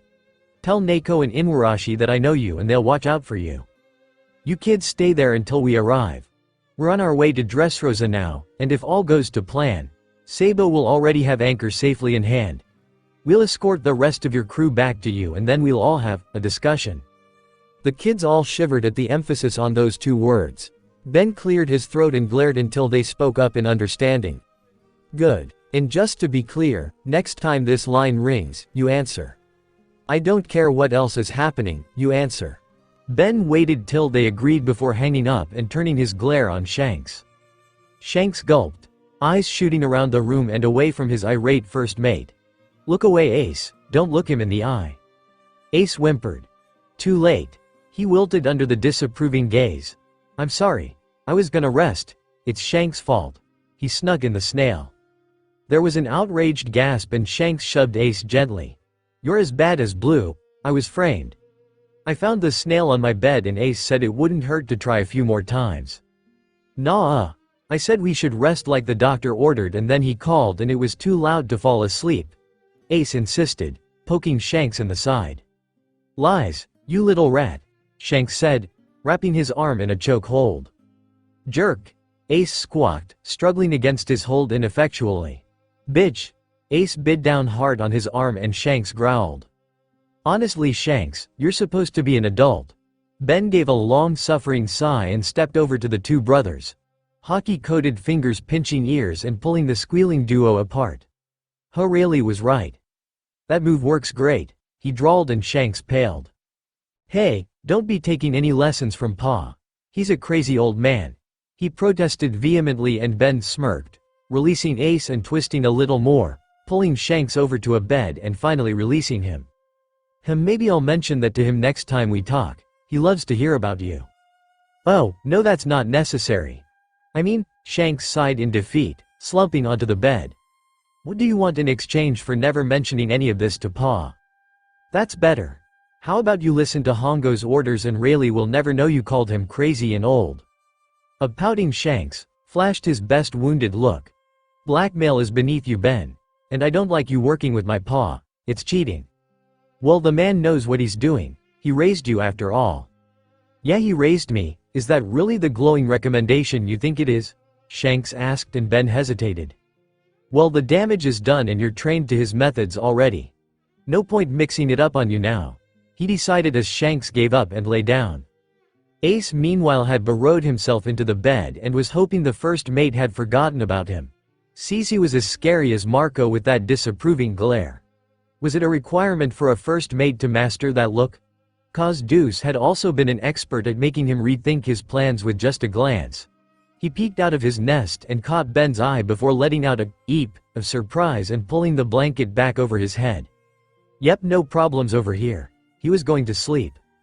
Right, now I don't want to hear any more from either of you. In fact, I intend to make the most of this lovely stretch of quiet time to finish my book. Interrupt me at your own peril. Ben warned, before plopping down on Hongo's chair and propping his feet on Shanks' bed. Both patients froze, realizing he wasn't leaving, and Ben cleared his throat in warning. Immediately both of them snapped their eyes closed, and Ben allowed himself a small grin of satisfaction. It only took a few minutes for snores to pick up in the room, and Ben let his book close on his lap. His mind raced with the news they had received from their son's navigator. Luffy had joined a Colosseum battle. Ben felt cold at the very thought. People died in that ring, even smart fighters could be taken out by sheer numbers. What in the world possessed him? Luffy liked a good fight, but he wasn't bloodthirsty. He sighed, making a mental note to check in with Rockstar later. He remembered him mentioning something about the competition before the world went to chaos. Maybe he'd know why Luffy would join a fight when he was already set to battle Doflamingo. And Zou? Shanks was relieved that was their destination, but Ben had his concerns. Yes, the minks are unlikely to attack without cause and the kids would be safe there with Shanks' friends. But Zou was almost impossible to locate without a Vivre card. If they didn't get a hold of Luffy in time, the kids would slip out of their reach yet again. Or worst case, the kids had already been caught by Doflamingo. Seize knows Luffy would never be able to blend in, and the warlord wouldn't let a challenge go unanswered. Even after 2 years of training, Luffy would be at a disadvantage. Doflamingo was surrounded by strong, loyal pirates who fought dirty, and his own sadistic cunning coupled with his manipulative devil fruit power made him a dangerous adversary. Especially since half of Luffy's crew was gone and he was missing one of his strongest fighters. And here they were, days away from Dressrosa and unable to do anything but hope for the best. Seize helped them all if they were too late and something happened to their kid. Shanks would tear apart the world and paint the seas red in his rage, and Ben would be right there beside him. There would be nothing left when they were THF all the innocents. He prayed that Sabo had retrieved Luffy and had just been unable to reach them. Brook watched as Nami collapsed into her chair bonelessly, yo-ho-ho bone joke. And Sanji went through a disturbing amount of cigarettes. It had been about 10 minutes since they hung up the snail, and the only one who had made any movement was Chopper, who had transformed into guard point to escape Sanji's grip and fled the room.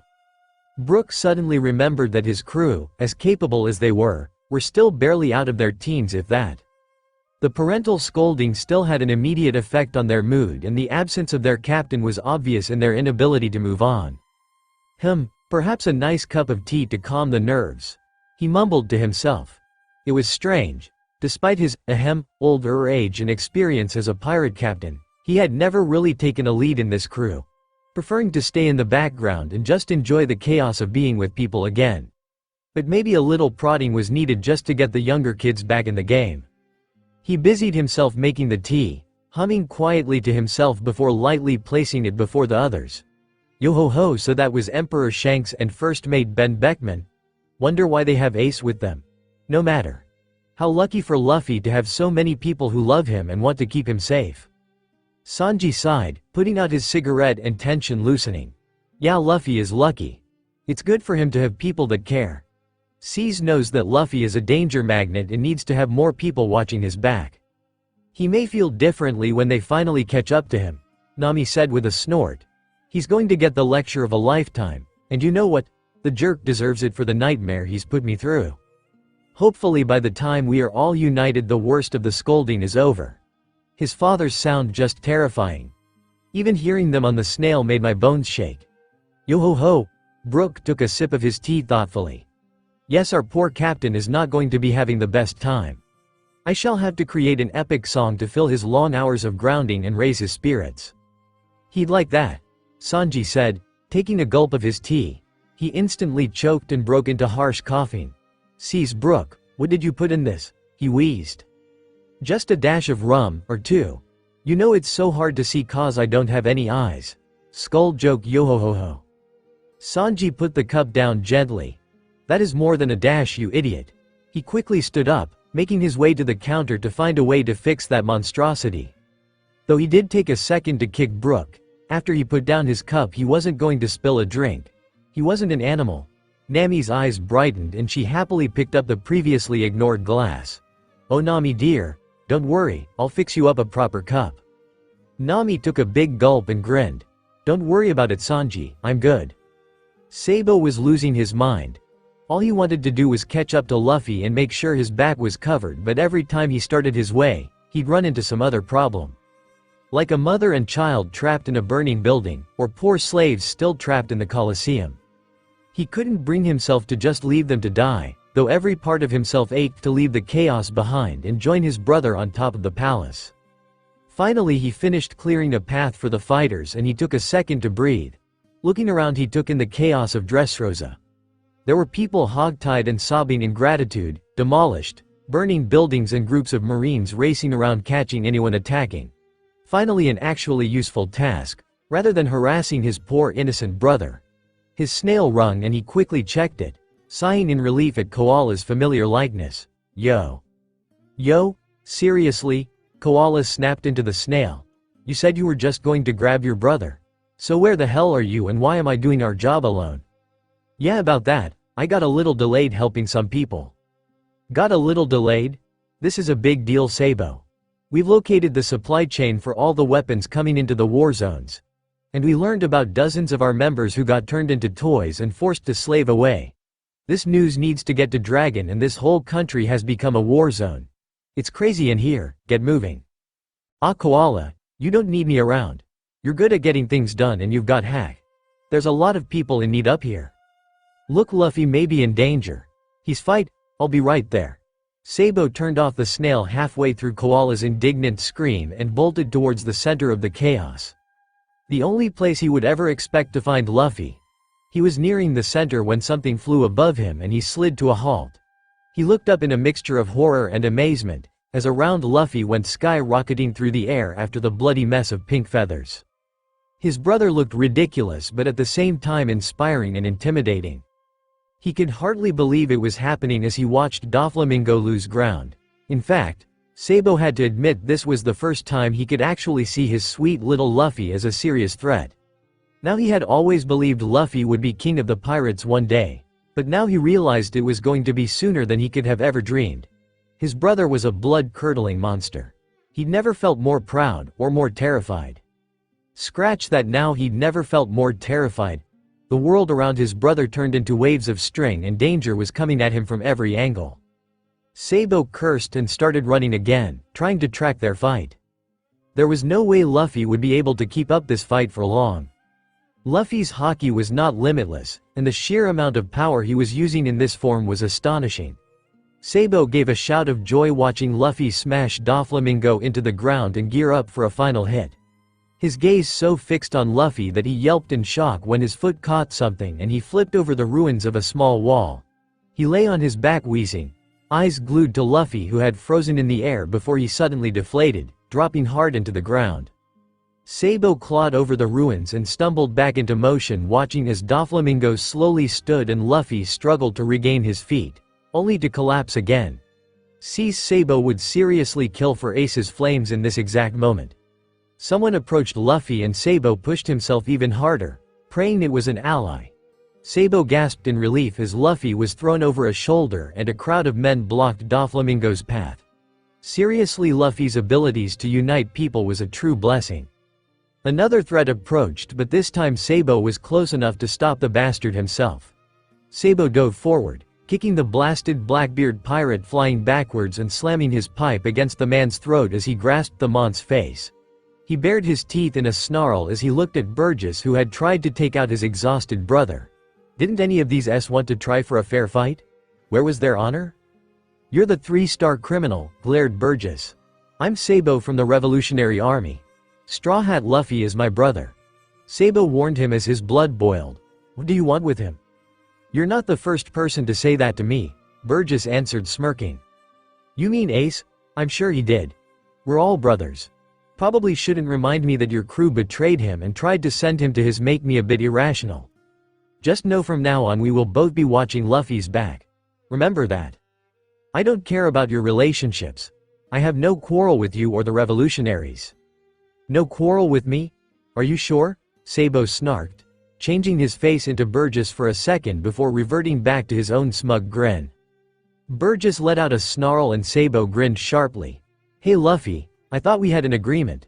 Under the radar. No starting a war? You trying to have your dad murder me? Luffy grimaced and let out a quiet oops. making Sabo sigh. Too late now. You fought well, but let me handle this one for you. Doflamingo is on his way and you're going to need everything you have left for that. Burgess will keep me busy. Luffy smiled shakily. Sorry Sabo. But don't worry, the others are buying me some time. And you got Bon's fruit. I wouldn't let anyone else have it. Bon was my friend too. He'd be happy. Luffy mumbled, head drooping more. Get him out of here. And remember Luffy. You promised not to get injured and I'm holding you to that one. Sabo warned and let the man carrying him quickly move off as Sabo caught Burgess' sneak attack. After that he let his rage take over. This man tried to hurt Luffy. This man helped attack Ace and sold him to the Marines. This man tried to have both his brothers killed. This man was in for an intense beatdown. Sabo had beaten Burgess into the dirt when suddenly the bars of the birdcage started to disappear and he heard the announcement that Luffy had defeated Doflamingo. His heart felt like it was going to burst in pride and he started to walk away, leaving Burgess on the ground. What did that piece of shit matter anyways? He needed to find Luffy ASAP. But Burgess refused to stop. You just gonna walk away and leave me here? You're just as weak as your brother. You know what he said, after he got his ass kicked by my captain and knew he was heading to be executed? Don't tell my brother. He begged us. What a naive dumbass he was. Thinking he stood a chance against Captain Blackbeard. Sabo's mind blanked and he found himself gripping the man's head in his dragon claw, rage pulsating off of him. Shut your mouth. Don't you talk about him. He snarled, thinking of how close he came to never seeing Ace again because of this man and his friends. Yeah, and he never talked about you. It was all about Luffy. You weren't on his mind when he was about to die and you weren't there to save him like Red Hair was. And you call yourself his family. You failed him, Burgess sneered before swinging his hidden dagger at Sabo. Sabo screamed in rage, smashing his pipe down with all his force and sending the defeated man flying down the road. I would have let you drag yourself off, but you hurt Ace. He spat and stalked off to find his baby brother and make sure that he wasn't hurt in any way. Zoro was exhausted. He had spent the entire day running around, following a crazy little fairy, fighting monsters that literally moved mountains, and then used up the last of his strength trying to buy Luffy more time, fighting to push back the bars chopping up the island. Still he had no time to rest, because even while he'd pushed back against the barrier, he kept his observation up and focused on his captain. He had seen Luffy flying through the sky. He had seen him being knocked around and getting back up. He had seen him collapsing in exhaustion. His battle had been even more grueling than Zoro's. So even though they had won, Hiwezi had fought with everything he had today and now he was getting some much-deserved rest, so it fell upon Zoro to stand guard and make sure the crew was safe. He ignored the rest of the crew's attempts to lure him into sleep. Instead he planted himself on the floor beside his sleeping captain. He listened to the familiar sound of his crew around him. Luffy's snores and mumbles for meat. Usopp's teeth grinding. Robin flipping through her book and Frankie tinkering. The noise was slightly off, missing the sound of Sunny creaking, waves smashing, Chopper's little huffs. He missed the faint hum of Brook babbling song lyrics, Nami's pen scratching and even the shitty love cooks flirting and jeers. He shook his head and forced himself to focus on what was there. The rest of the crew was fine. Sanji would watch after them. He had no doubt that his friend the shitty cook would have handled Big Mom's ship and Nami would have been able to get the Sunny out of there and to Zoe. Yes, they were fine and his hands were full here. After all, there was still an army of Marines between them and the sea. Just because the Admiral seemed like a cool guy didn't mean they couldn't suddenly decide to come after them. They were pretty highly wanted by the Marines after all. Zoro smirked to himself, wondering how much higher his bounty would climb after this and loving the fact that the stupid love cooks wouldn't. He had to admit that he was impressed that the blind guy had broadcasted himself prostrate before the citizens, apologizing for allowing Doflamingo to destroy their kingdom and giving credit to pirates for saving them while the Marines stood by. That would not make him popular with the higher-ups. Not that the Straw Hats cared about the credit. They were pirates. They fought because they wanted to, because their friends were hurting. They were no heroes. Actually, this was bad. Normally by the time the news got out about their exploits, they were already long gone. Now, they had people after them. Enemies and angry parents and brothers, and their exact location was broadcasted to the world. And talking about angry brothers, Zoro winced as he felt Sabo approaching. Luffy had mentioned that Sabo was around earlier and that he'd been sent by Shanks, but the commotion of the day had driven that concern out of his mind. Now Zoro was remembering all the times Sabo had lectured them and how very creative the blonde got with his punishments. Zoro braced himself. With Luffy out for the count, it fell to him to placate the older boy, and he'd need to find a way to convince him not to drag them back to the Red Force. The door swung open and Zoro leapt to his feet as Sabo walked in. Sabo held up a finger to tell him to wait and turned to look at Luffy. The younger boy was wrapped in bandages and twitching in his sleep, and Sabo softly pulled up the blankets. "Is he okay?" he voiced carefully to Robin. Robin smiled warmly at the man she'd bonded with over the years. "He'll be okay with some rest. He's been knocked around a bit, but you know Luffy, he bounces back quickly. He did use a concerning amount of his energy, which he needs time to replenish. We'll let him sleep for a few days and make sure he gets enough food to jumpstart his healing." Sabo winced. "Yeah, about that. You've got maybe 1 day before the rest of the fam gets here. Any chance he could be less dead looking? 'Cause I'd like to not be killed by Ace when I hand him over." "We're not hanging around." Zoro spoke up and Sabo stared at him, raising a brow. Zoro gulped a bit before straightening up. "The rest of our crew needs us and we have plans. We don't have time to be coddled and lectured." Sabo crossed his arms and stepped towards him. "Who says you get a say? Me and my friends can keep you guys here without your cooperation?" Zoro forced himself to stand strong. "For Luffy. Maybe. We're all pretty worn down and Luffy is out. But we can make it very difficult. Besides, do you really want to be here when they arrive and find out that you had the opportunity to get Luffy out of here before the country went to shit and chose to let him go after Doflamingo alone? He wasn't supposed to be alone, and he was supposed to keep it low-key." Sabo grumbled before slugging Zoro in the arm. "Asshole, trying to blackmail me? Do you really think I want them chasing after me? I'd rather get it over with." Zoro grinned. "Do you really think they're going to chase after you when Luffy is still on the loose? And by the time they do manage to catch us, think of how many other things are going to have happened to distract them. Why, they might not even remember you were involved by then." Sabo studied him shrewdly. "You've gotten more devious. Perona was a bad influence on you." With that, he dug in his bag and threw a bottle of sake at him. "Let's say I went along with you. How do you plan on getting an unconscious Luffy out of here with the Marines guarding the port?" "Oh, that's a tricky one." Usopp sat up. "This is Sabo? I thought he was supposed to be the smart one." "Oi. Gosh, if only there was some way to lure away the Marines. Didn't someone just get themselves a devil fruit?" Sabo looked at all the smirking faces and groaned. "Oh, this is gonna suck." Sabo was losing his mind. All he wanted to do was catch up to Luffy and make sure his back was covered, but every time he started his way, he'd run into some other problem. Like a mother and child trapped in a burning building, or poor slaves still trapped in the Colosseum.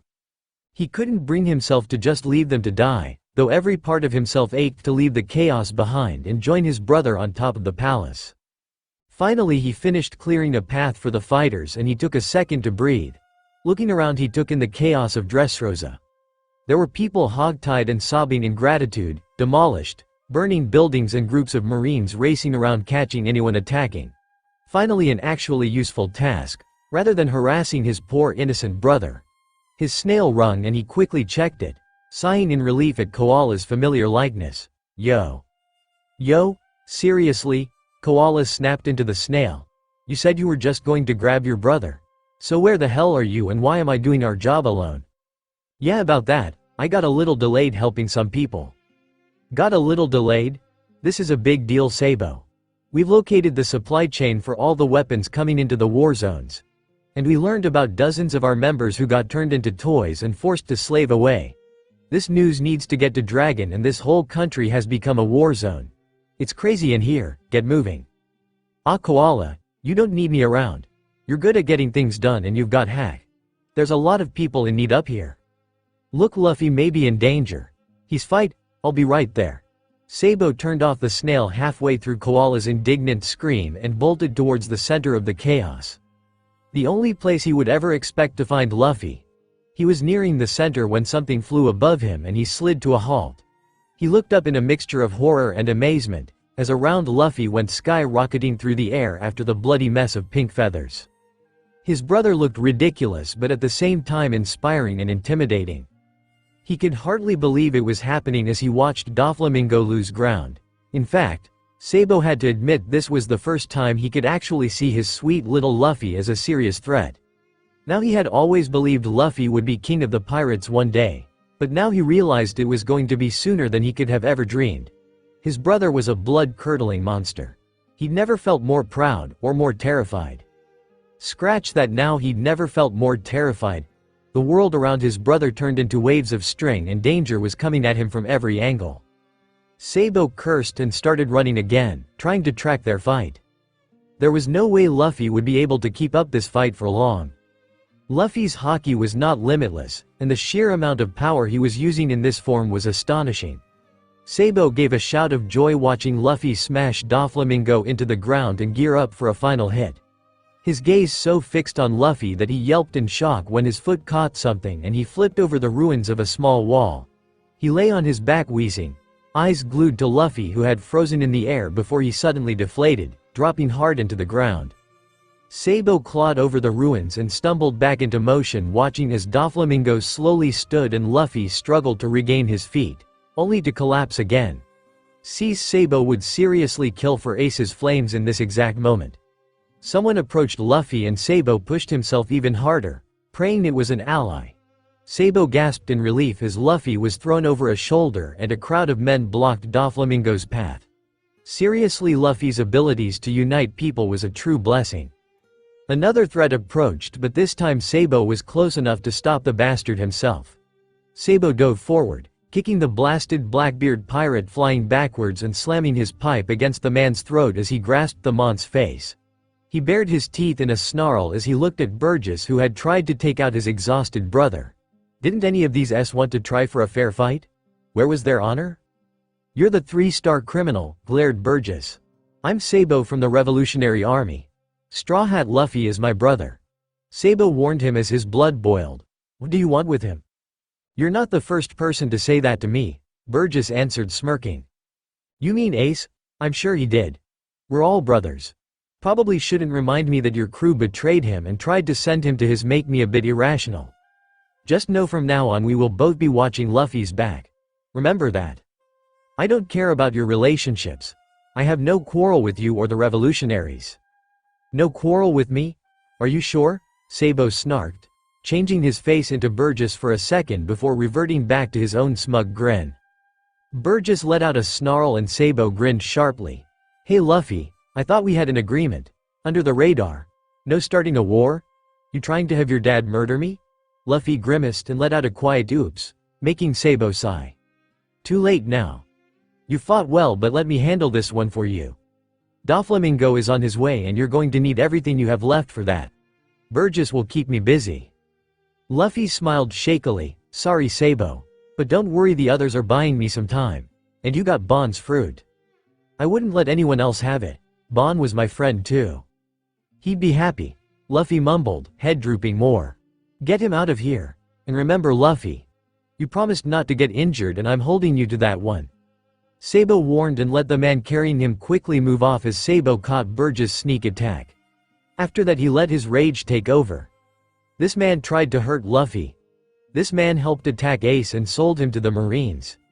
This man tried to have both his brothers killed. This man was in for an intense beatdown. Sabo had beaten Burgess into the dirt when suddenly the bars of the birdcage started to disappear and he heard the announcement that Luffy had defeated Doflamingo. His heart felt like it was going to burst in pride and then he started to walk away, leaving Burgess on the ground. What did that piece of shit matter anyways? He needed to find Luffy ASAP. But Burgess refused to stop. "You just gonna walk away and leave me here? You're just as weak as your brother." You know what he said, after he got his ass kicked by my captain and knew he was heading to be executed? "Don't tell my brother." He begged us. What a naive dumbass he was. Thinking he stood a chance against Captain Blackbeard. Sabo's mind blanked and he found himself gripping the man's head in his dragon claw, rage pulsating off of him. "Shut your mouth. Don't you talk about him." He snarled, thinking of how close he came to never seeing Ace again because of this man and his friends.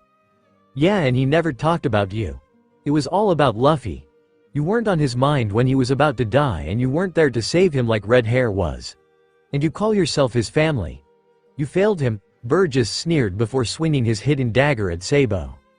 Sabo screamed in rage, smashing his pipe down with all his force and sending the defeated man flying down the road. I would have let you drag yourself off, but you hurt Ace. He spat and stalked off to find his baby brother and make sure that he wasn't hurt in any way. Zoro was exhausted.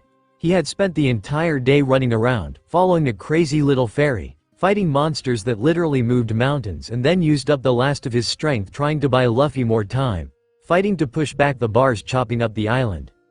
Still, he had no time to rest, because even while he'd pushed back against the barrier, he kept his observation up and focused on his captain. He had seen Luffy flying through the sky. He had seen him being knocked around and getting back up. He had seen him collapsing in exhaustion. His battle had been even more grueling than Zoro's. So even though they had won, Hiwezi had fought with everything he had today, and now he was getting some much-deserved rest, so it fell upon Zoro to stand guard and make sure the crew was safe. He ignored the rest of the crew's attempts to lure him into sleep. Instead, he planted himself on the floor beside his sleeping captain. He listened to the familiar sound of his crew around him. Luffy's snores and mumbles for meat. Usopp's teeth grinding. Robin flipping through her book and Frankie tinkering. The noise was slightly off, missing the sound of Sunny creaking, waves smashing, Chopper's little huffs. He missed the faint hum of Brook babbling song lyrics, Nami's pen scratching, and even the shitty love cooks flirting and jeers. He shook his head and forced himself to focus on what was there. The rest of the crew was fine. Sanji would watch after them. He had no doubt that his friend the shitty cook would have handled Big Mom's ship, and Nami would have been able to get the Sunny out of there and to Zoe. Yes, they were fine and his hands were full here. After all, there was still an army of Marines between them and the sea. Just because the Admiral seemed like a cool guy didn't mean they couldn't suddenly decide to come after them. They were pretty highly wanted by the Marines after all. Zoro smirked to himself, wondering how much higher his bounty would climb after this and loving the fact that the stupid love cooks wouldn't. He had to admit that he was impressed that the blind guy had broadcasted himself prostrate before the citizens, apologizing for allowing Doflamingo to destroy their kingdom and giving credit to pirates for saving them while the Marines stood by. That would not make him popular with the higher-ups. Not that the Straw Hats cared about the credit. They were pirates. They fought because they wanted to, because their friends were hurting. They were no heroes. Actually, this was bad. Normally, by the time the news got out about their exploits, they were already long gone. Now, they had people after them, enemies and angry parents and brothers, and their exact location was broadcasted to the world. And talking about angry brothers, Zoro winced as he felt Sabo approaching. Luffy had mentioned that Sabo was around earlier and that he'd been sent by Shanks, but the commotion of the day had driven that concern out of his mind. Now Zoro was remembering all the times Sabo had lectured them and how very creative the blonde got with his punishments. Zoro braced himself. With Luffy out for the count, it fell to him to placate the older boy, and he'd need to find a way to convince him not to drag them back to the Red Force. The door swung open and Zoro leapt to his feet as Sabo walked in. Sabo held up a finger to tell him to wait and turned to look at Luffy. The younger boy was wrapped in bandages and twitching in his sleep, and Sabo softly pulled up the blankets. "Is he okay?" he voiced carefully to Robin. Robin smiled warmly at the man she'd bonded with over the years. "He'll be okay with some rest. He's been knocked around a bit, but you know Luffy, he bounces back quickly. He did use a concerning amount of his energy, which he needs time to replenish. We'll let him sleep for a few days and make sure he gets enough food to jumpstart his healing." Sabo winced. "Yeah, about that. You've got maybe one day before the rest of the fam gets here. Any chance he could be less dead looking? 'Cause I'd like to not be killed by Ace when I hand him over."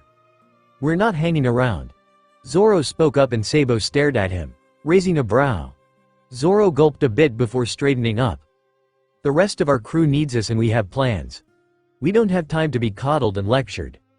Sabo crossed his arms and stepped towards him. "Who says you get a say? Me and my friends can keep you guys here without your cooperation?" Zoro forced himself to stand strong, for Luffy. "Maybe. We're all pretty worn down and Luffy is out. But we can make it very difficult. Besides, Do you really want to be here when they arrive and find out that you had the opportunity to get Luffy out of here before the country went to shit and chose to let him go after Doflamingo alone? He wasn't supposed to be alone, and he was supposed to keep it low-key. Sabo grumbled before slugging Zoro in the arm. Asshole, trying to blackmail me? Do you really think I want them chasing after me? I'd rather get it over with. Zoro grinned. Do you really think they're going to chase after you when Luffy is still on the loose? And by the time they do manage to catch us, think of how many other things are going to have happened to distract them. Why they might not even remember you were involved by then. Sabo studied him shrewdly. You've gotten more devious. Perona was a bad influence on you. With that he dug in his bag and threw a bottle of sake at him. Let's say I went along with you. How do you plan on getting an unconscious Luffy out of here with the Marines guarding the port? Oh, that's a tricky one. Usopp sat up. This is Sabo? I thought he was supposed to be the smart one. Oi, gosh, if only there was some way to lure away the Marines. Didn't someone just get themselves a devil fruit? Sabo looked at all the smirking faces and groaned. Oh, this is gonna suck. Garp was moodily drinking at the bar, mourning the loss of Whitebeard. Old Eddie was a good man and had always been good for a little scuffle. He'd missed the man, and based off his contact with the remaining Whitebeard pirates, he owed the man for sacrificing himself to save his grandkid. It would have been nice to get an update from Ace himself, but none of his kids had ever been great at communication. No idea where that came from. He glanced up when Bogard burst into the room. Okay, maybe he didn't burst.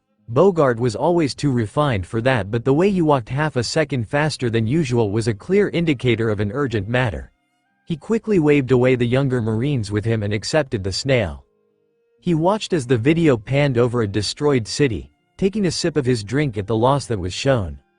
He froze when it zoomed in on one of their newest admirals who was bowing flat on the ground with his men beside him. He actually spit out his drink when the man proclaimed that the destruction of Dressrosa was the fault of the Marines, the ones who gave Doflamingo a free pass as a warlord and allowed him to destroy an entire kingdom. He's going to be drawn and quartered for this, he muttered. Keep watching, sir. Bogard replied, and Garp tensed. It was hard to imagine what could be more urgent than this, but he knew it had to come down to his grandsons. He gaped at the video when Fujitora announced that Straw Hat Luffy defeated Doflamingo and freed Dressrosa. Little Lou did that? He won against Duffy? Bogard nodded solemnly. Wahaha. That little punk. Chip off the old block. Can you imagine? Little Luffy taking down the conceited prick. Wish I could have seen that. Sir, I'll remind you that we're in public, Bogard said, but his eyes glinted at the thought. Ah, screw the public. That's my grandson. I need to call Senny. This is going to drive him crazy. Garp turned to the bar. Drinks for everyone. Buggy squawked, splitting his torso as Crocodile swiped his hook at him. I already paid you all I have. Yeah, well, my price has gone up. I'm already paying you more than you deserve. You can't just decide to increase the price without any warning. Tough luck, clown. Now that the Straw Hat Brat took out Joker, the flow of goods is ruined. The price for everything is going up, Crocodile growled. That brat, don't even mention him to me. Some of my best employees just quit because of him. That little runt just sails up and destroys the whole status quo. Doesn't even care about how his actions affect anybody else. Buggy flailed. Do you know what Red told me a few months ago? Apparently Pa Rayleigh was so impressed with his grasp of hockey that he finished teaching him months ahead of schedule. Rayleigh, that man made us run drills until Shanks cried and then kept going. I still have nightmares about that training. Shut up, clown. I don't care about your sordid history or relationships. All I want is my money. So figure out your trade routes and get me my berry before I sell you to make up my loss. Crocodile snarled, disappearing in a cloud of sand. Someone's just a little grumpy that my nephew is kick-ass. Buggy mumbled to himself before cackling. Oh, Red is going to be losing his freaking mind. Luffy just pissed off everybody involved in the arms market. Well, it serves the flashy jerk right. All those years I had to worry about that stupid idiot doing stupid shit. Karma. Buggy snorted to himself again and hit replay on the broadcast. Mihawk. Zoro's in the paper. Mihawk's gaze shot up from the fireplace that he'd been staring into for the last hour. Oh, that is so not cute. There's so much blood. Perona called as she floated into the room. Blood. Mahawk internally freaked but forced his face to stay tranquil. Oh, and how is my pupil doing? He mused, gesturing for the paper. Perona continued to float back and forth muttering ews and gross as she read through the article. Damn it, give me that. Mahawk finally snapped, snatching the paper from her. His eyes immediately found the picture and he relaxed, realizing that the before-mentioned blood was covering the familiar pink feathers of Doflamingo's stupid coat. He quickly scanned the article, eyes picking out the parts about his key pupil. Well. Zoro took out Pika. That is an impressive feat. It would have required exquisite blade work and impenetrable haki. Not to mention some quick thinking. He read the article again slower, smirking as he took in Luffy's contribution. Finally someone's taken out that peacock. C's knows he deserves it. Suddenly he stood up and gracefully stalked away with Perona quick to follow. Where are you going? I wanted to keep that. I'm calling that red-haired nuisance so that I can brag about my student. You know he's gonna just talk about Luffy? Mahawk, Perona called after him before sighing. You've reached the Red Force. If this is about an ally in need of assistance, stay on the line. If it's about Luffy, hang up and call again. If it is about anything else, hang up and go away. Droned the snail sitting on the deck of the ship, and Shanks half paid attention, sulking as he fiddled with his breakfast. Ben had already forcibly returned him to the table once after he had made Usopp cry, furious that the man had stopped him from airwalking to Dressrosa despite it being a day's sail away. The Den stopped for a second before restarting, and Shanks lunged to his feet, tripping over his cape and toppling to the ground. He pushed himself up, cursing as he hit his head on the table and half crawled to the snail. He reached up to grab it and, this is Ben, scowled in outrage when his traitorous first mate plucked it from his hand. Luffy, he yelled, trying to peer over Ben's shoulder as the older man swatted him away. Gimme it, Ben. I'm the captain, I want to talk to my anchor. Wow, and he's supposed to be in charge. Horo. Perona, what did I say about interrupting my calls? Mahawk scolded and Shanks deflated. It's just you, Haki. I thought it was anchor. Shanks moaned, collapsing back to the ground. Perona was right. That's just pathetic red hair. And your Den said about Luffy, not his Luffy. You've got news about Luffy? You've heard from him? Shanks said excitedly, pulling himself back up. No, but what Shanks spluttered, you're the worst. Ben rolled his eyes and kicked his captain away from his legs. Mahawk, what are you calling about? Did you see today's news coup? Ben snorted. Shanks took 5 copies, read it, cried, read it again, ripped it, and ordered Lime to make a frame so he could hang it on the wall. Then he cried again. Right now he's torn between praising the kid and grounding him for life. Only 5 copies? I underestimated him. That's all the bird had on him. The entire crew has been ordered to find more once we reach Dressrosa, after we tie anchor to the captain anyways. You still haven't reached Dressrosa? It's been a whole night since the boys took down that disgrace. Do you have any idea the number of Marines heading there this moment? You're supposed to be taking care of them? Can I kill him?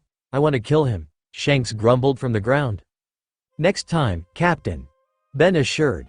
Promises, Mahawk drawled. You know it's not like I haven't tried to get to them. Unlike you, hiding on your stupid island. Who just spent 2 years training one of those pups so that they could actually take down the New World strongholds? I did. While you and your crew lazed around drinking. Why you, boys. You both care about the kids and you both have a role to play. Now get to the point, Ben interrupted. Fine. Shanks huffed. We'll get there by morning. Sabo is supposed to be there with his revolutionaries, so hopefully they've collected the crew and are hiding them until we make it. Now what's your news? That my boat trainee just mastered his armament haki in a battle against Pika and apparently devised a battle plan that all the other fighters followed despite the fact rulers and leaders of their own. Mahawk smirked. Well, Anchor, fought a pink chicken? Took down DOFL? Ah yes, dramatically fought the pink chicken. Took down one of the warlords, you know, one of your equals. Equals? Yes, equals. Sniffed Shanks. And it's not even his first. Well, maybe warlord status is not that impressive after all. Not since they named Buggy one anyways. Mahawk agreed. Still, I'd like to congratulate the brats for ridding the world of that nuisance and caution them on the enemies they've made. Still not answering their den? No, my boy hates me. Moped Shanks. Or he's just embarrassed by how uncool you are. Unlike Zoro, who couldn't wait to introduce me to his friends. Did they call you? No, you already said that. Shanks moaned before straightening in distress. Cease. Why am I wasting time talking to you? What if they tried to call but I missed it? Stop hogging the den hockey.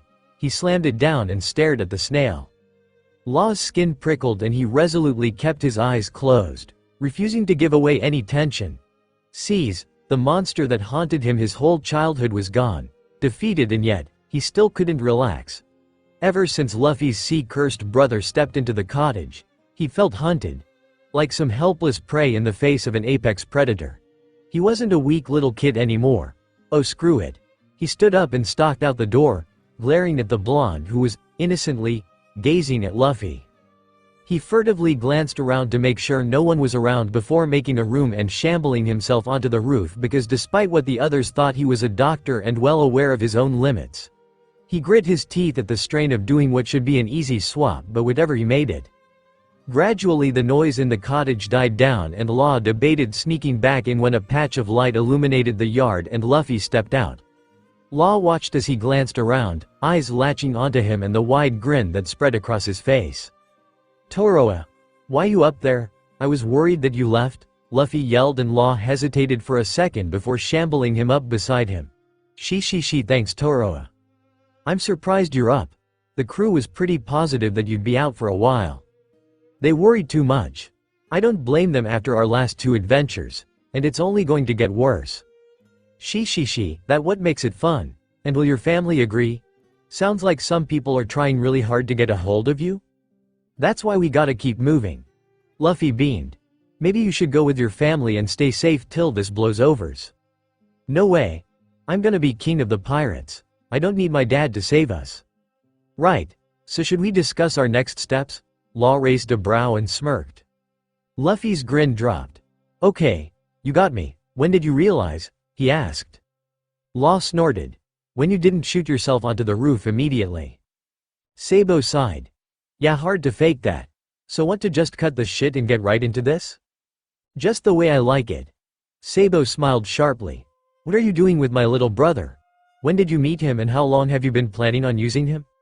We're allies planning on changing the status quo together. First time was in Sabaody, but we didn't formally meet until Punk Hazard earlier this week, and I started thinking about working with him in Sabaody when I watched him punch a celestial dragon and not die.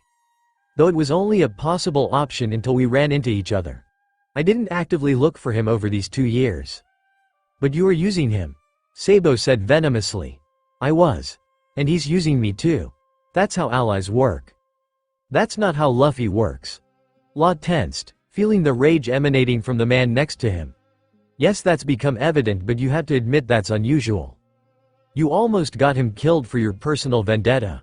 I was willing to die for my revenge, and at the time I didn't care if he did too, though that's changed now. You're lucky he's going to be okay. You have no idea the hell that will find you if that changes. In fact, I'd advise you to make keeping him alive your top priority, or it will be your last moments. Law looked at him seriously. I was expecting you to tell me to stay the hell away from him. Sabo snorted. Yeah, I wish I could, but that wouldn't do any good. Luffy has chosen you, and once that happens, you're in it forever. Though Ace will try.